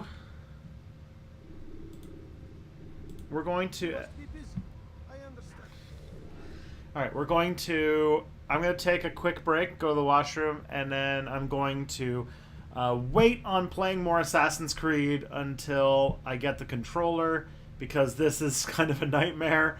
And then we can pick up next time we play Assassin's Creed, and I can actually like figure out what I'm doing with my life, and then we can like, you know, we can play. We can. I can do. I'm not gonna end the stream. I'm gonna talk to you guys and just do a regular Q&A for the rest. Because I know you guys have some questions. I think 255 AD had some question about an island that I completely lost. So I'd rather talk to you guys for a little bit and figure out this when I actually have access to a controller, because this is getting kind of frustrating.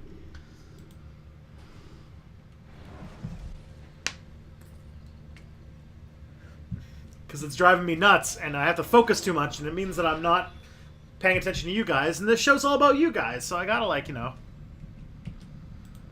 Okay.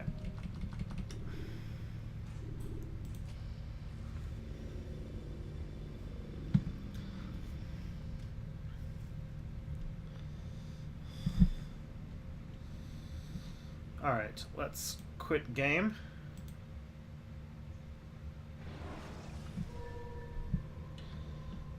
The next crusade will go better, isn't that what they always said? Yep. Alright. It is horrible on the keyboard. So, let's just want to quit the game. Exit. There we are. Alright. So, let me just do a quick OBS swapperoonie.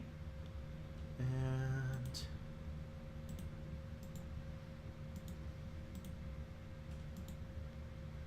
just, I know it looks all funky because of the whole, I don't know why this thing does this thing, but I have to turn it off and on again, and then it works. Alright. I'm going to take a quick washroom break, and then I will, I'll take some questions and we'll have a chat, and then we'll, finish out the last hour in a bit. All right. Hold tight, friends.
Hey everybody, I'm back. Sorry that took so long. How's everybody doing? Yeah, I wanted to welcome Mr. Beat. I noticed that Mr. Beat was here. How's it going? I'm very sorry about that. You know, just I drink so much water during the stream because if I don't, it wrecks my vocal cords. So let me just get a little text file here, and we'll do some questions. 25580, you asked me a question about anarchists and islands. If you could repeat that question, I would very much appreciate it. If you're still here.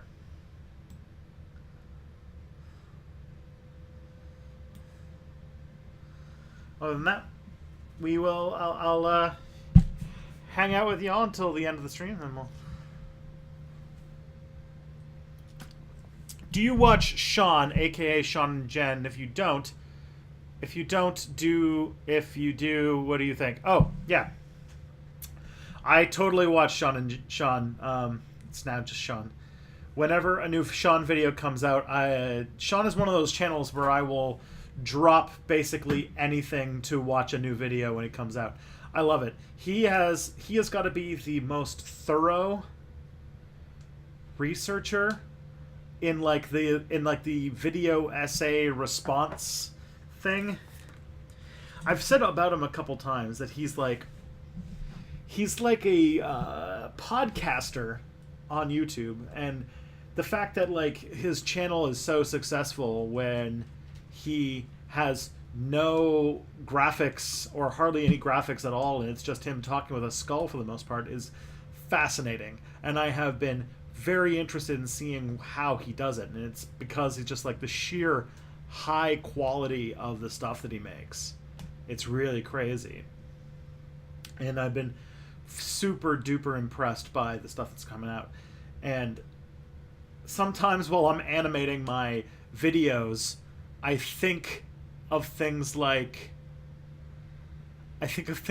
how Sean I'm like, oh yeah, like I'm making all these fancy graphics and drawing stuff, and like Sean just gets to talk with a skull picture and has like, you know, twice the subscribers I do, and I'm just like, huh, man, I wish I had not set up this precedent of like, you know, having graphics and stuff. But either way, the channel's amazing.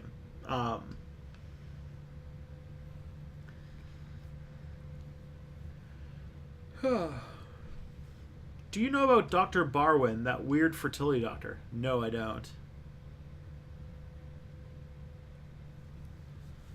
Sorry. Were you experimented on by the globalists? Well, if that happened, I wouldn't have told you. The brain chips don't let you say anything about it. If you read the Catholic theology of Saint Teresa or John of the Cross, have you read Bertrand Russell? Kelly, have you ever heard of Saint Teresa or John of the Cross?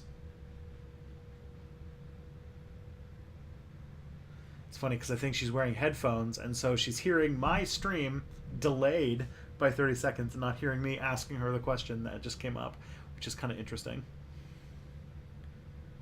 Other than that, Bertrand Russell, I actually have read a little bit of Bertrand Russell because I'm tutoring a student once a week who really is into Plato and Plato's. Yeah, Tristan, I just heard you asking me questions now. But no, I don't really know. Okay, she has the theology background, not me. So Plato, I know that Bertrand Russell wrote like a really big book about Plato. And so I have read chapters of that book by Bertrand Russell about Plato so that I could help him with his philosophy homework. Yeah, so Nightwatcher's Pet. So Sean is a video response. Sean runs a video response channel, and in the videos he puts out probably some of the most well-researched and thought-out responses to far-right voices on YouTube, specifically, or just like kind of conspiracy theories of the far right in general. And it's really well done, but there's very little in the way of graphics. Most of the time he has this sort of splash screen with this cartoon skull, and he just talks, and the videos can be like 40 minutes long. It's really interesting. Oh my goodness. This guy is... Wait, was that Bertrand Russell you're talking about? Jeez. Alright, AJ2000. What do you think about Jordan Peterson? I think Jordan Peterson gets too much attention. I think that his 15 minutes are almost up, and now the only people who I ever see talking about him are left-wing YouTubers, who are keeping his name afloat, despite the fact that like nobody's talking about him anymore. His ideas are crank. He's bad, and he works with a form of psychology that hasn't been considered relevant in almost a century, with the whole like Jungian archetypes and things like that. Like nobody takes that kind of stuff seriously. No psychologist anyway. So he's working with like outdated psychology, and just I don't know. There's no like, I don't find any intellectual merit to the stuff that Jordan Peterson's doing. And yet, now, the only times I hear him referenced is by people like ContraPoints and Peter Coffin and the Zero Books channel. And I'm just thinking like, he's not worth the attention anymore. He's done, in my mind anyway.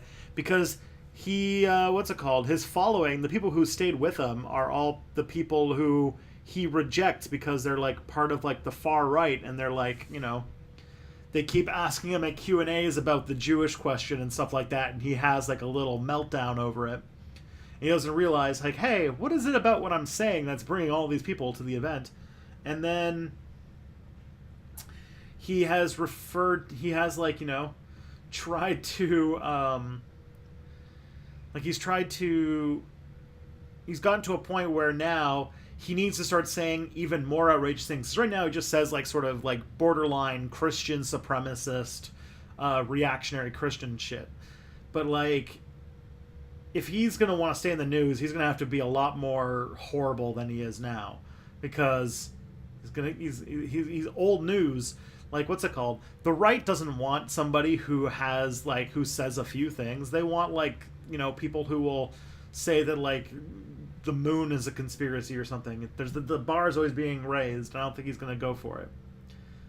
I do know, apparently, somebody who went to high school with his daughter, and apparently she was a bit of a basket case, too, so interesting.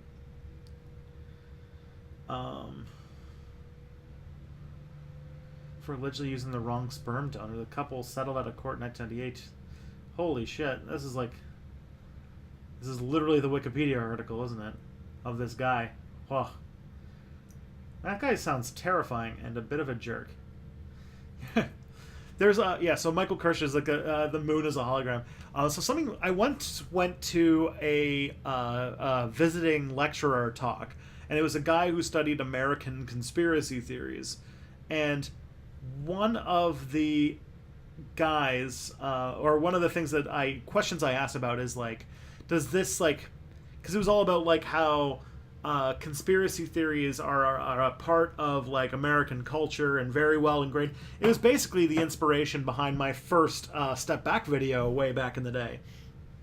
But the speaker, I asked him a question about like how, if there's a differentiation in like the cultural signifiers in this, because there's different levels of conspiracy theorists, and I said like the one example is like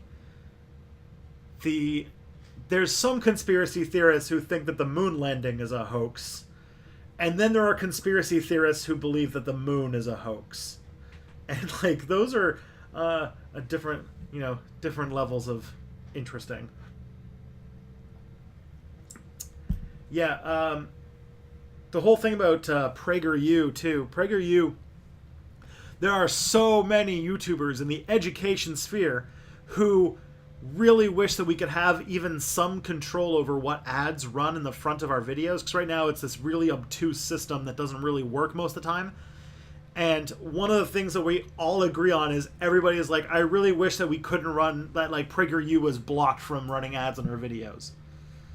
Someday.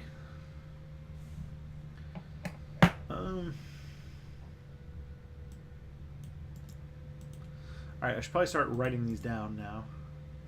Now I'm starting to get them faster and faster. Let me just get this thing going. Alright, let me check. Let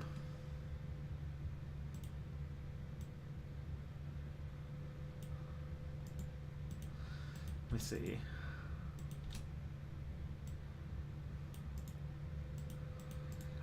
Just a second, I'm taking down questions.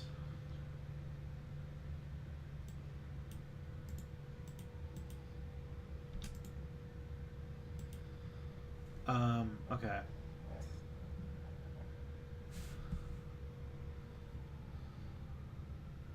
Okay, so first question I got here is, what do you think of flat earthers? And I think that, first of all, I think they get more attention than they're worth, again, I guess, like the whole Jordan Peterson thing. But I think it's quite fascinating because they are kind of a study in how the way that our current whole situation where, if you choose the right websites and communities on the internet, you can basically be convinced of anything and feel like you have a pretty complete worldview, even if, you're just in certain corners of the internet. And the whole, people being entitled to their own facts and things like that. And the flat earth people seem to show that, you can really do that. And also that narrative is way more important than, facts. Debunking flat earthers is easy because flat earth, the ideas of the flat earth are ridiculous. What you need to, why they do it is because they're very convinced that there is a grand conspiracy to control their society, and there's a grand conspiracy to convince people that their extremely literal idea of Christianity isn't real. So you need to address them on those lines. I think that there's a lot of flat earthers who could be communicated better on theological bases and not on hey, aren't these guys stupid? But that's, that's just me.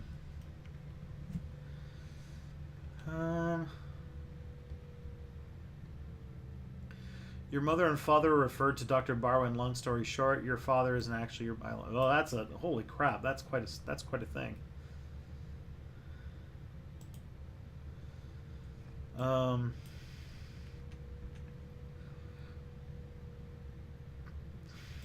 am very sorry about what your family went through, sirloin of ice.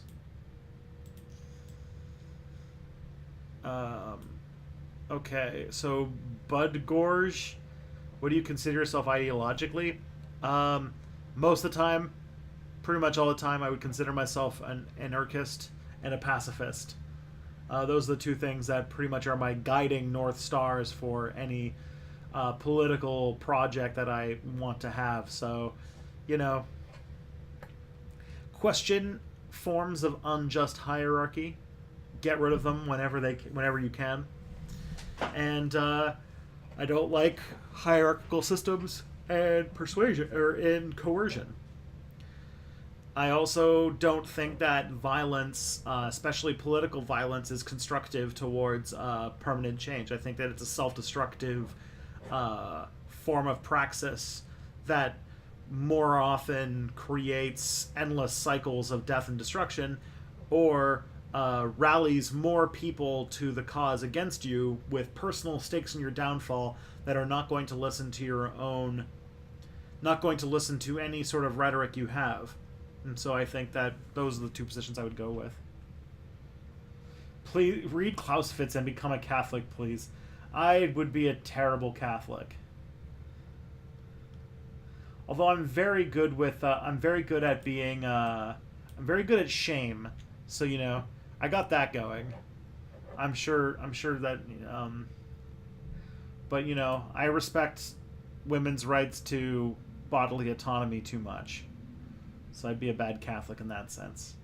And I believe in birth control, which are two things that Catholics are really into, are really, against.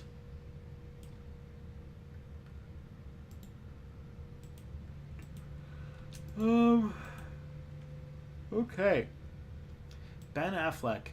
Ever thought about doing a series about the rise and fall of the Soviet Union? Could be fun and might help dispel some myths about how the right sees the left, like you've done on Islam. Did I do a series on the rise and fall of Islam? I did a series on the rise and fall of Al Qaeda, but there hasn't really been a fall of Islam. I've done a whole bunch of videos on Islam, and I really think that I need to make some sort of spine. I need to make some sort of spine to my Islam videos, and do one series that's like on the history of Islam. But the Soviet Union is one that I've thought of doing. It would be huge and big and complicated, and it's really far outside of my area of expertise, but it's a pretty important one, so maybe it's something I'll get around to at some point. Be difficult though. But I shouldn't shy away from things just because they're difficult. Okay. The growing up with ADHD thing, the shame. Yeah. The most recent How to ADHD video really kind of talks about that. How you get told so often when you have ADHD while you're growing up that you're flaky or lazy or stupid or something like that. And even after you get diagnosed, you feel like you realize that things are wrong. Very often by the time you've been diagnosed, you've internalized a lot of shame and self-hatred because you've just had people telling you that you aren't living up to their expectations, and then even when you do get a diagnosis, a lot of people still tell you that it's a condition that doesn't actually exist. Man, that was a tearjerker video. That was rough to watch that video yesterday, but it was good. I shared it.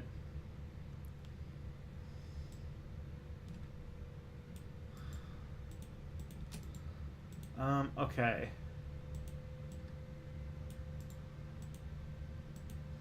Oh, geez. Okay.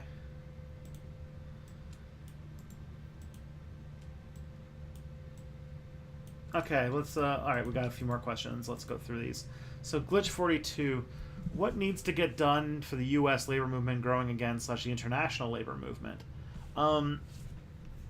We need narrative. We need a story.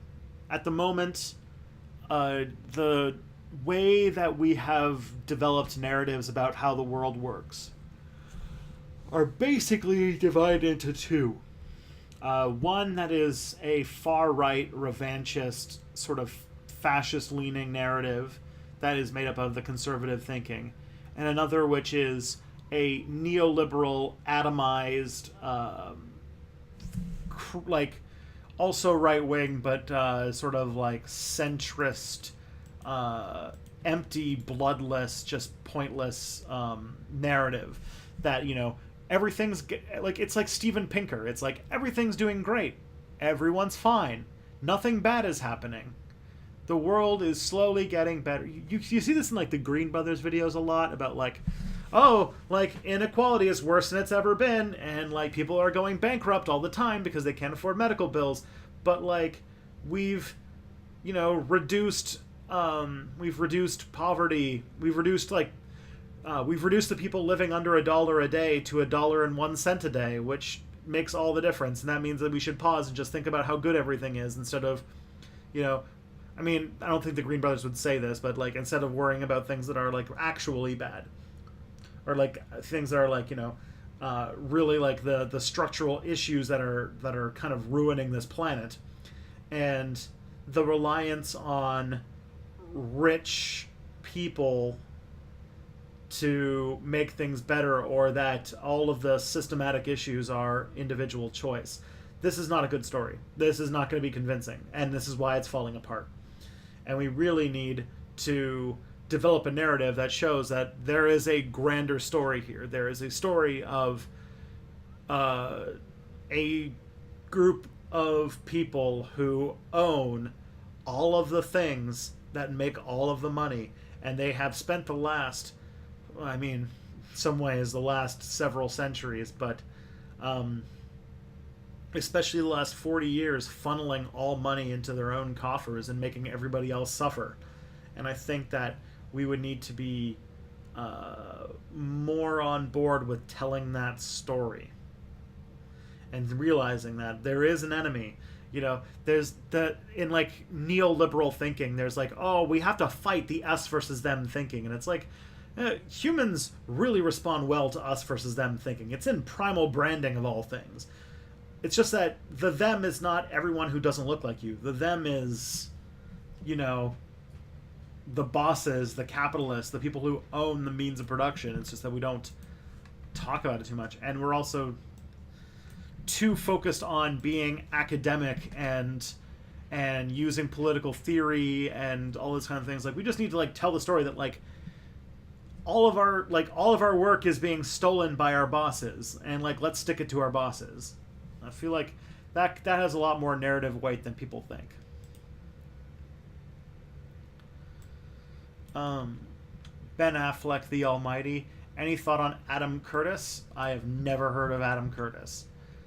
Since I couldn't type in the shower, how do you... Okay, you were watching the stream in the shower? That's unique. How do we talk productively with people who believe in extreme conspiracy theories? I think that the main thing that you need to do when you're talking to somebody who holds irrational beliefs is you really have to personalize it. You have to find out why it is they came to the position that they came to. For example,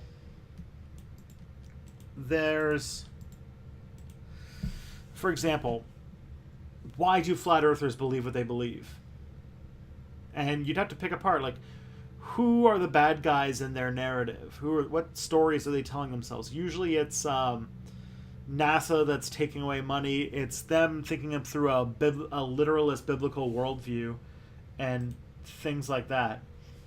And so I would argue that you would need to, because there's an old saying that we don't say enough, and people in the, especially like the neoliberals, really, all of the fact checkers out there really need to listen in. So please pull up a chair and listen to this one phrase, because nobody seems to want to acknowledge this.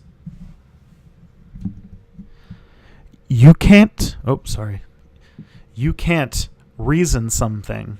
You can't reason somebody out of a position that they did not reason themselves into. There you go. You're not going to be able to prove with facts and logic and reason a position that they did not get themselves into with facts and logic and reason. You need to address the core of the story there. What is the reason they believe this? Why do they reject scientific principles? Why do they reject the narratives of official organizations?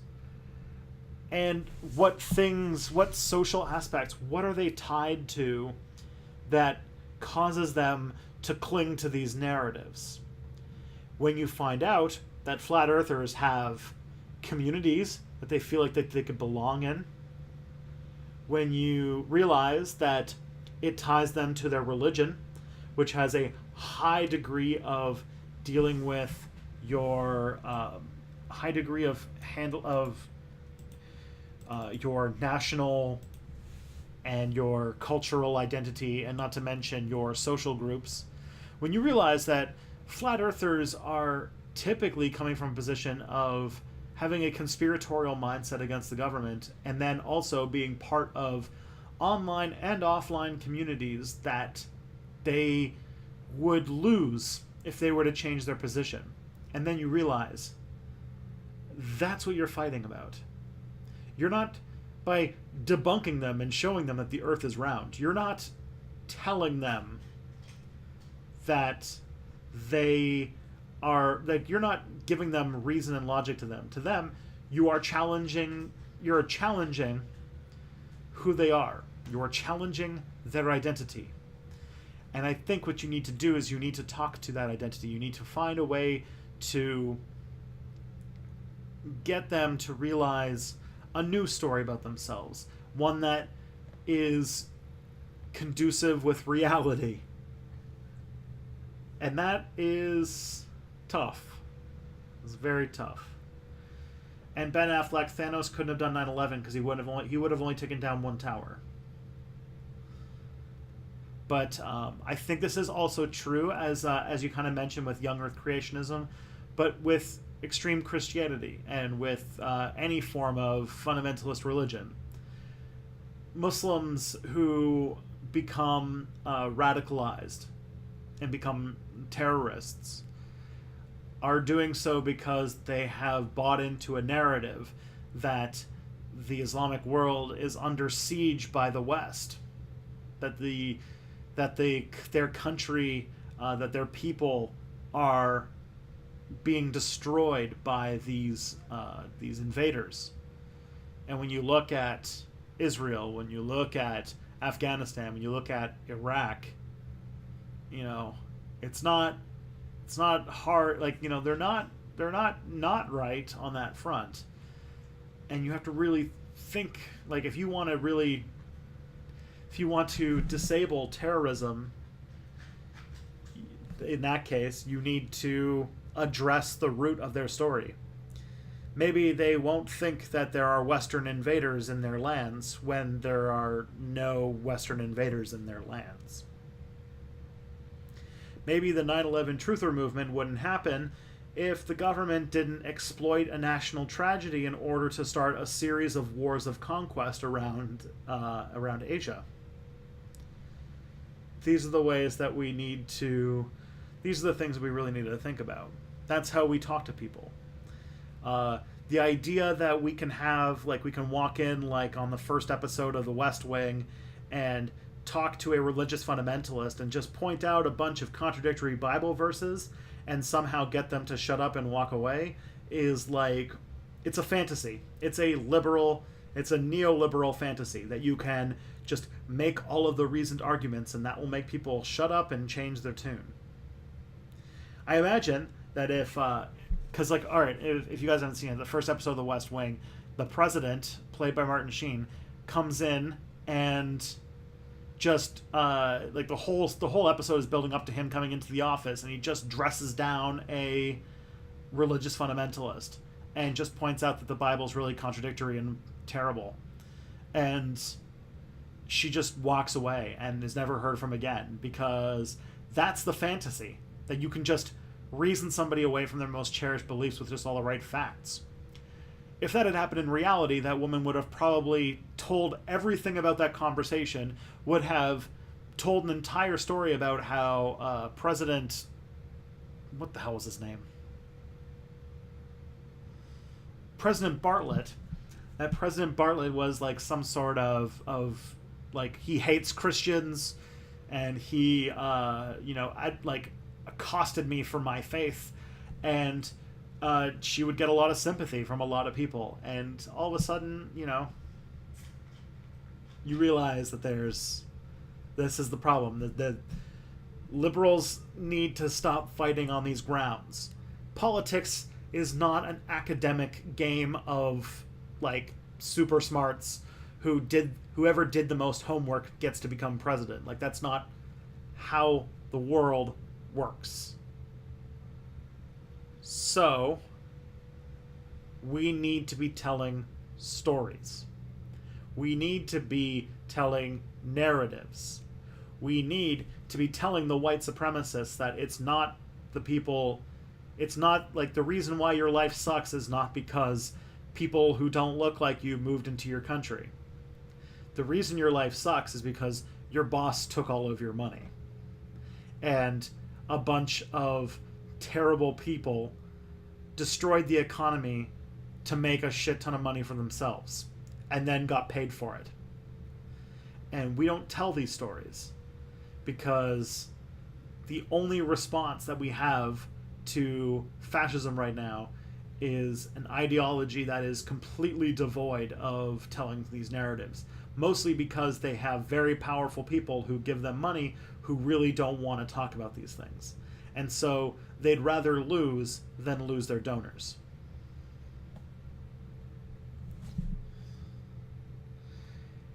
Politics is not about facts.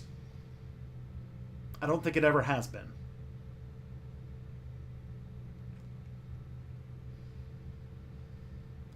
Sorry, that got like really dramatic there for a second.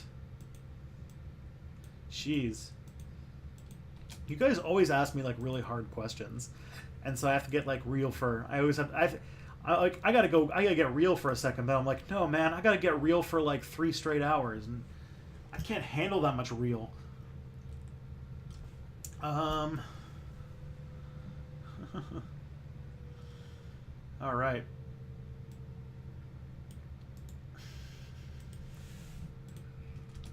All right, let's see what some other questions are. But thank you, Night Watcher's Pet. That's a question I've been wanting to answer for a long time. Emery Yorts, what do you think about the assassination of the Saudi Arabian journalist in Istanbul? I don't know too much about it, to be honest. How would you rate Trump's presidency so far? Well, he seems to be making an ass of himself in front of his country and the whole world, but maintains the support of his base and also has gotten a lot of victories through the process. So I guess he's doing fine by his own standards, which is the worst outcome of all. Radical Reviewer, who is your favorite lefty intellectual? Chris Hedges, Angela Davis, Mike Parenti, John Perkins. I'd probably say Noam Chomsky. I really like Noam Chomsky. I also like Vijay Prashad a lot. I think those two would be my favorite leftist speakers at the moment. I'm trying to think of any right now, but that's the biggest one to me. Last night I found her channel. I was in a bad downward spiral, feeling worthless. I found her videos basically just asking. Oh man. Oh gosh. So Night Watcher's Pet, if you watched her video, if you watched the How to ADHD video yesterday, and that was a lot for you, try watching Jessica's TED Talk. It's intense. One of like the most intense YouTube videos I've as an ADHD person, you will not like be in tears by the end of that talk. Michael Kirshner, did you see the report that global warming will result in catastrophic civilization upheaval by the end of the next century? I mean, that sounds pretty likely in a lot of things. Like, I think that the most interesting study was the group of climate scientists who pointed out that basically there is no way to stop climate change that there's no way to stop climate change that basically doesn't involve ending capitalism. When that came out from not like some leftist group, but like from a group of scientists, I thought that was pretty interesting. But civilizational upheaval over the next century would not surprise me at all. We are in for quite a ride. Who would any you millennials want to have kids if they know that their children and grandchildren will live through the climate change apocalypse? Oh boy. I'm pretty sure I will have at least one child. I feel like by only having one at least will probably help with that, but also I would think that raising kids in a household that acknowledges that climate change is a thing and that fighting it is one of the most important things to do is kind of the only thing that we can do pragmatically for long-term fighting of the of the apocalyptic threat that our planet is facing right now.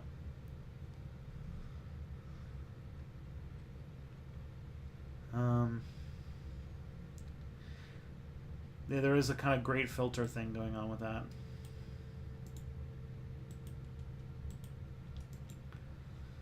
Okay.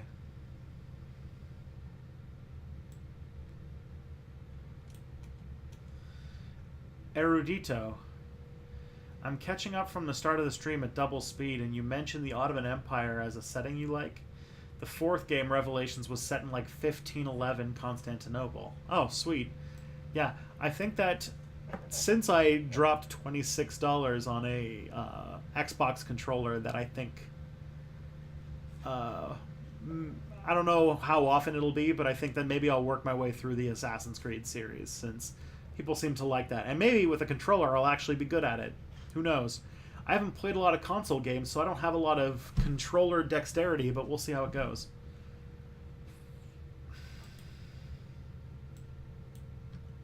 But I'm excited to know that there is a Constantinople Ottoman Empire focused Assassin's Creed.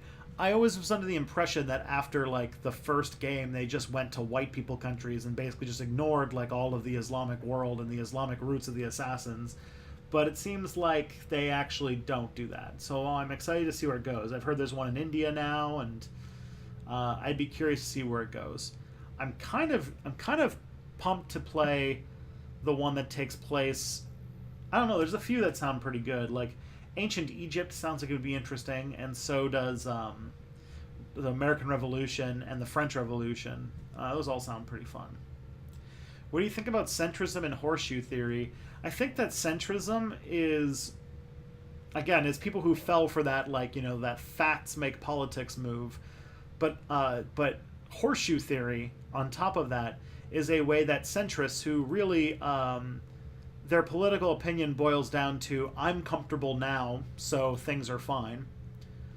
But has this very intricate mechanism of basically a system justifying belief that because they're doing okay, everything's fine.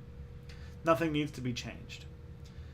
And horseshoe theory is their way that they try to make themselves feel intellectually superior to everyone else. Because I think that another big thing that you'll see on Vox, and you'll see in other centrist media, is that they really like to feel like they are intellectually superior to other people. They are elitists. They definitely are elitists. And the way that they do that is being like, well, being left and right wing are both bad. Equally bad. They're just the same. I don't see any difference between somebody who wants to kill everybody who doesn't look like them and someone who wants to redistribute the ill-gotten gains of the economy so that everybody benefits. That's exactly the same to me. It shows a superficial understanding of both the left and the right, and it shows that they care more about rhetorically trying to appear intellectually superior to others. It's kind of like that. If you guys ever go to college, you'll meet this person. It's your friend who's the philosophy major who thinks that everybody is dumb but them, and the way that they feel smart is that they can criticize any position that anybody has.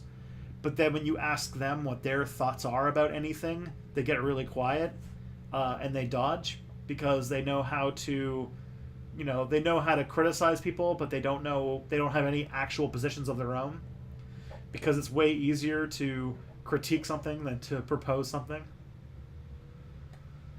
Oh, man.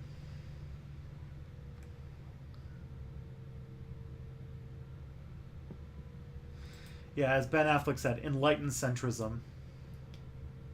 Enlightened centrism is a great subreddit. I can't remember what the subreddit's called, but I think it's called enlightened centrism, but maybe not. But I do think that it is people, very often centrists are people who are moderately right-wing, who really just don't want the status quo to change, and use things like horseshoe theory to show that they feel like they're intellectually superior to other people.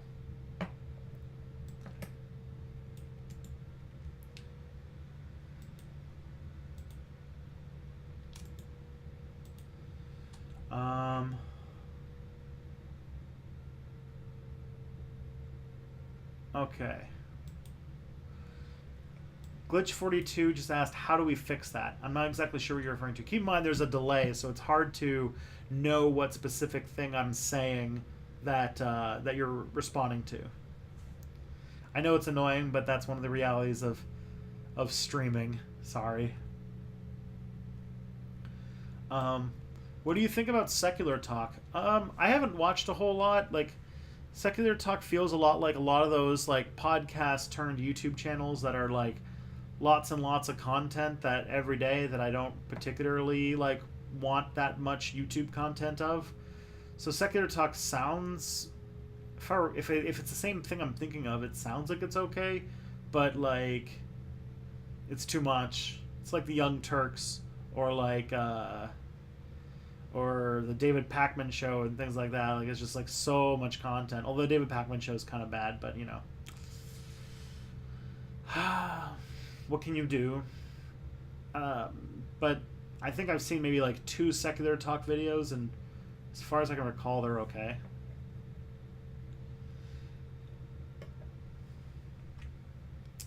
AJ2000 asks, what do you think about the whole Kavanaugh fiasco? I think it's really sad. I'm actually like, it's pretty tragic that even with everything that happened, it still went through. I think we all knew it was going to happen, but then we almost had hope that it wasn't. And after the display that happened on Friday 2 weeks ago, it still happened. And I find that's so sad. And that's like the biggest thing. It's just like there's like some things to think about for the next steps. There's packing the court. There's trying to get a government that can maybe put in term limits on being a judge. But for the most part, this is the thing. This is a thing we're going to have to deal with. And I really hope that we just can hold out on getting any major Supreme Court decisions in front of the Supreme Court for the next few years until we come to some sort of solution. But I'm not optimistic about that. It makes me pretty worried. Especially because I think that if the Democrats don't get their shit in order really fast, they're probably going to lose the 2020 election. And they're probably not going to make that many gains this year either.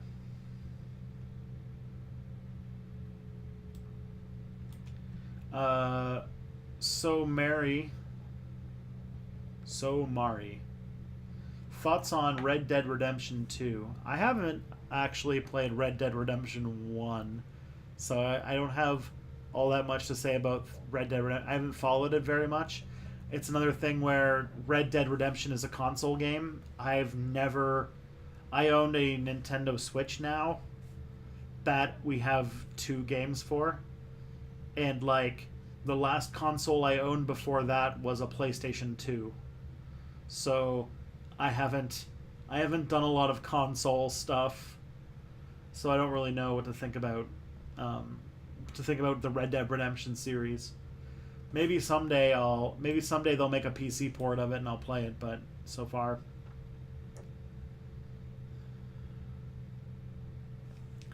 Views on Kavanaugh. Kavanaugh's bad, and he's a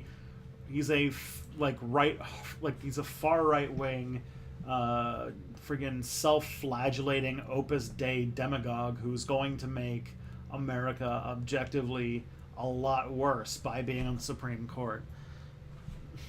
Case in point, his entire career before this. He was given a judge position while he had never actually judged a case before, just because he was a right-wing ideologue. George Bush Jr. gave him a position. And now he's a Supreme Court. He's a Supreme Court justice who has been the judge on a single case ever in his life. Like, that's messed up.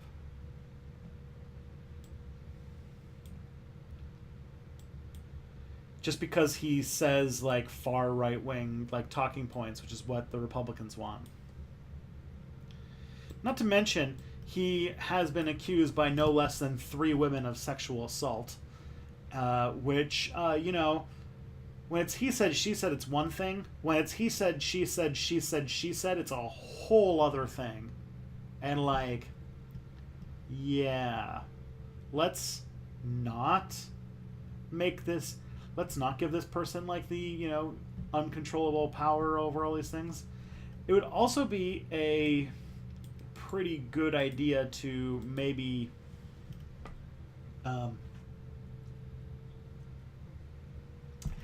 investigate what, like, I kind of wish that someone had asked him to do a breathalyzer test during the talk, during his event. I think he might have been drunk, the way that he was acting 2 Fridays ago. There's a lot of people who are thinking that he might have been drunk and was given Adderall before he went up. I'm not exactly sure if that's true. It's kind of a conspiracy, but I would not be surprised if Brett Kavanaugh is a bit of an alkie.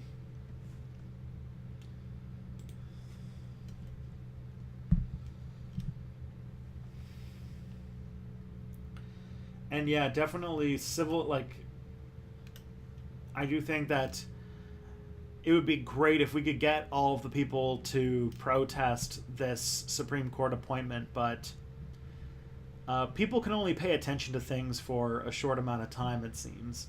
I think that you're going to get a bigger reaction when Brett Kavanaugh is part of the 5-4 decision that reverses Roe v. Wade or something else, although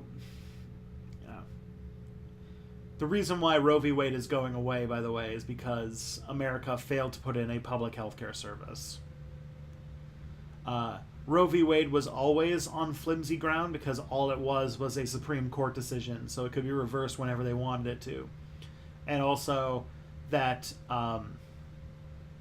it was a response. It was not a policy. It was not a organization.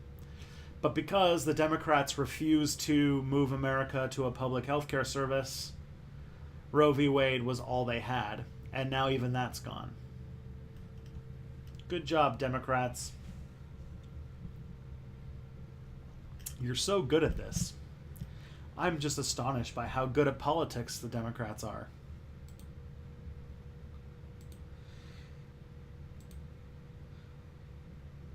Man. Oh, hey. Well, sometime while I was doing the stream, I just got a new patron. Isn't that great? Thank you, John Flowerman, if you're in the chat. You are awesome. That is a bright star on my day. Do you think that there will be military intervention in Venezuela by the USA? I don't think it will happen publicly. There might be, like, Maduro might just be assassinated one day.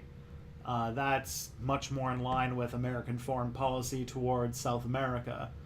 But also, Trump's an idiot, so maybe he'll do it. Maybe he'll be like, let's, like, freaking invade Venezuela, but, like, that feels like it. See, the thing is, like, it wouldn't work, and it wouldn't work, it would cause animosity, and it would be a bad and destructive idea, but when has that ever stopped the United States before? So maybe they'll just do it anyway. I don't know.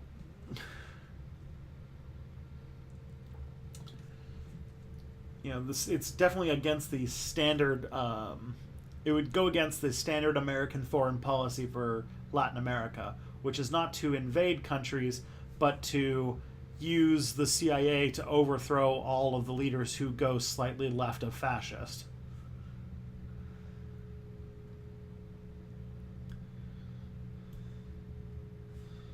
Oh boy.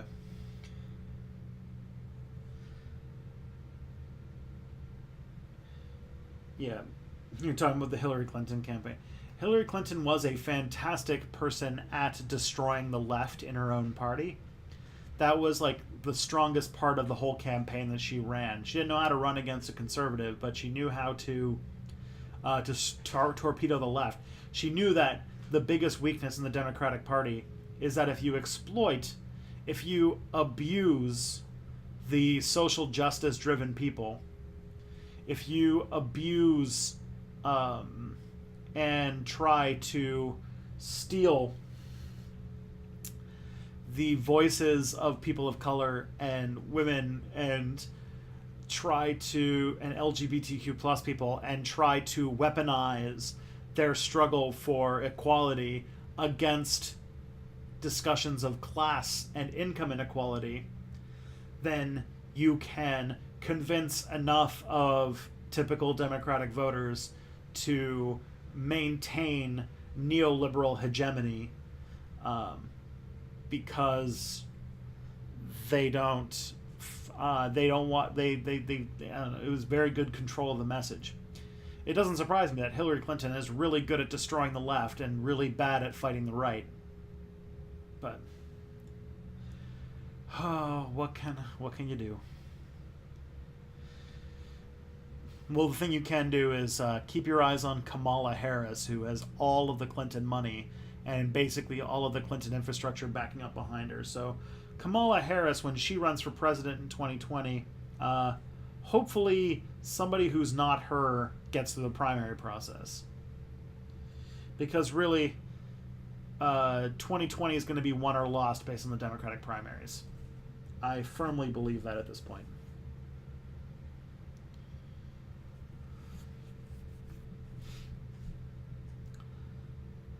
What do you think of the U.S. shadow wars in Africa? Will you do a video on those one day? I don't exactly know what you're talking about. But if you want to submit a video idea, I have a page that you can go to where you can submit that. It sounds interesting, I just don't know what it is. But if you go to this webpage, you can submit video ideas, and you can also upvote videos you want to see. So that's the way to do it. That's the place to go. I want to put my hands in the data.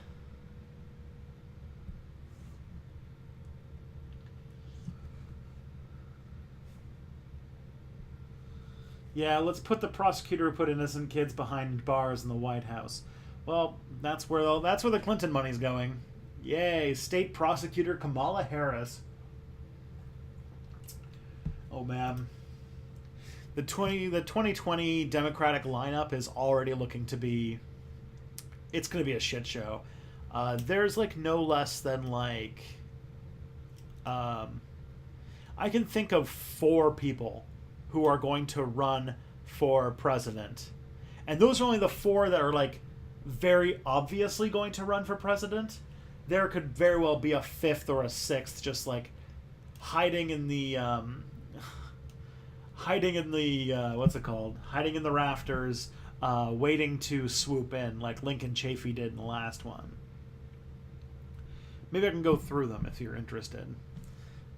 So, like, the people who are definitely looking like they're going to gear up to run for president. Kamala Harris, who is, of course, state prosecutor for California, very big war on drugs person, has come out being pro-ICE.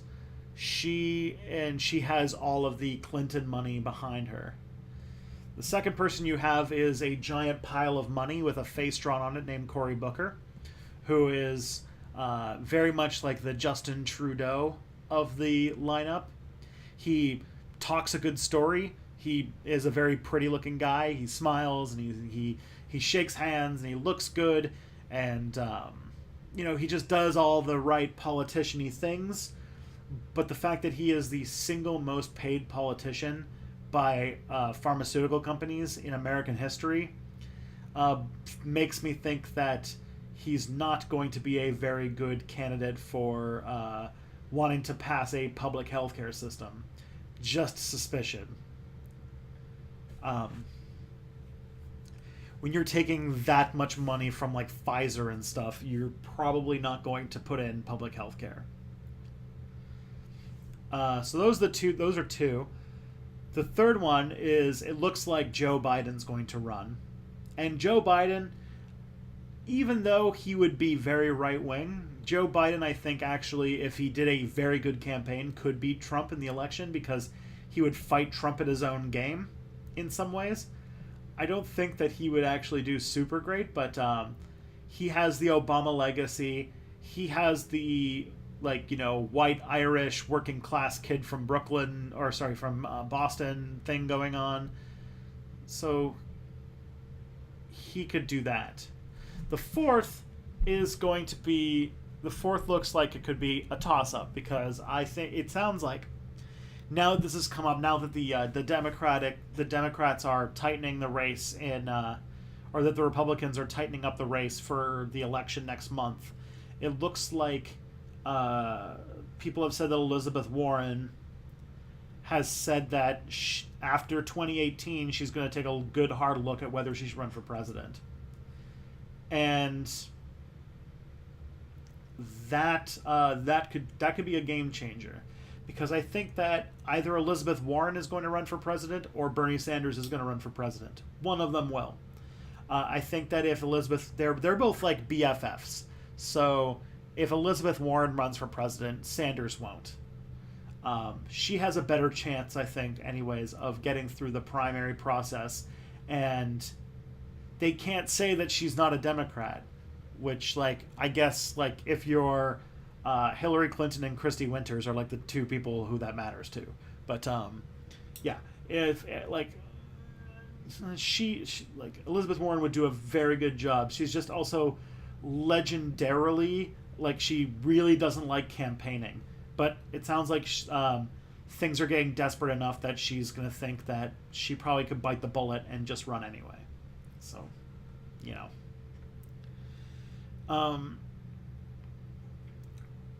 Which would be great. I think that I would be more happy to see Elizabeth Warren choosing to run for president than if Bernie Sanders had to run for president. Because I think that Bernie Sanders has angered a lot of centrist Democrats.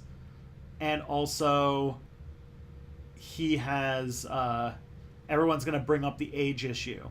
And I think that if we could get... But I think that Elizabeth Warren could... Even though her politics are, like, exactly the same, just because of her positioning within the party and her public position, I think that she would be very easy. I think that she'd be able to maneuver that stew a lot better.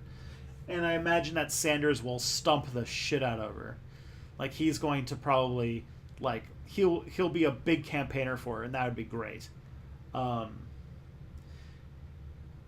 Those are the people who I think will run. I think that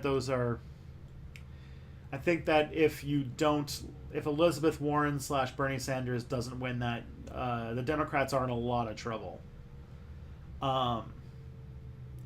Maybe, okay, another person who might be in that milieu, who I think would be a pretty cool person to run too, but she's got some issues, would be if Tulsi Gabbard ran for president. I don't think that she will in this election, but I think that she would be a perfect vice presidential candidate for either Elizabeth Warren or Bernie Sanders, because she's got the military aspect, she's on the foreign policy committee, she's a very staunch progressive, she's got all that, so... I do think that either way, that it would all work. That would all work really well. I do think that, given the fact that Warren and Sanders are so similar in their areas of expertise, like their dominions of expertise, that they would need to take a vice president who had different areas of expertise. And it would be great to get someone like Tulsi Gabbard for their vice president, because she's the expert on foreign policy, but is also very progressive. So she'd be a very good addition to that. Whew.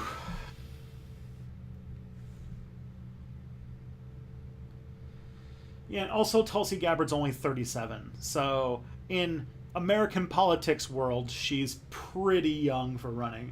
But I do think that Tulsi Gabbard is a very a person to watch. She is definitely she definitely has one eye pointed towards presidential politics, and I think she would deserve it. I think that Tulsi Gabbard running for president would be a fairly positive thing. She's a bit more interventionist than I would like, but maybe that's just because of the realities of having to sit on the foreign policy committee. She might be different if she actually gets to be dictating terms and such like that. And she's definitely like way more of a pacifist than her colleagues on the Senate Foreign Policy Committee or the House Foreign Policy Committee. So, and like she has perfect election like things that make the Hillary Clinton people happy. Like she's an Iraq veteran. She's a she, which is a big deal to sort of build that up and try and get people who are not just fugly dudes who look like me to be in positions of power. She would be the first Hindu. She is already the first Hindu American to serve in Congress, and she would be the first Hindu American to become president, or even vice president. So there's all of that. I think that would all work out very well. And of course, she'd be the first South Asian president, which would be pretty cool too.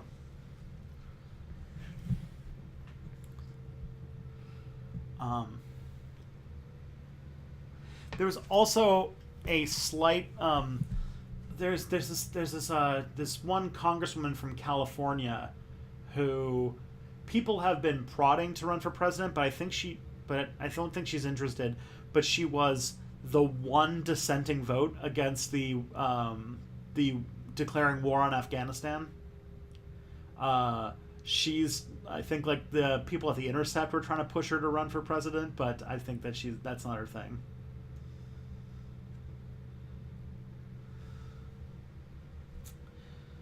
Alrighty. I think on that note, I think it's time to wind down. It's been a while.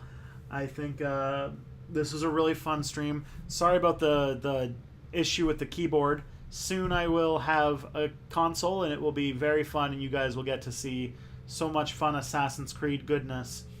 And we'll play through. God, it's like there's like 9 of them. Oh boy, that's so many Assassin's Creeds. Okay. So you guys have a great night. StepBackHistory.com. Subscribe, like, share, etc. And yeah. Thank you guys. You guys are great. I'll see you guys on Thursday.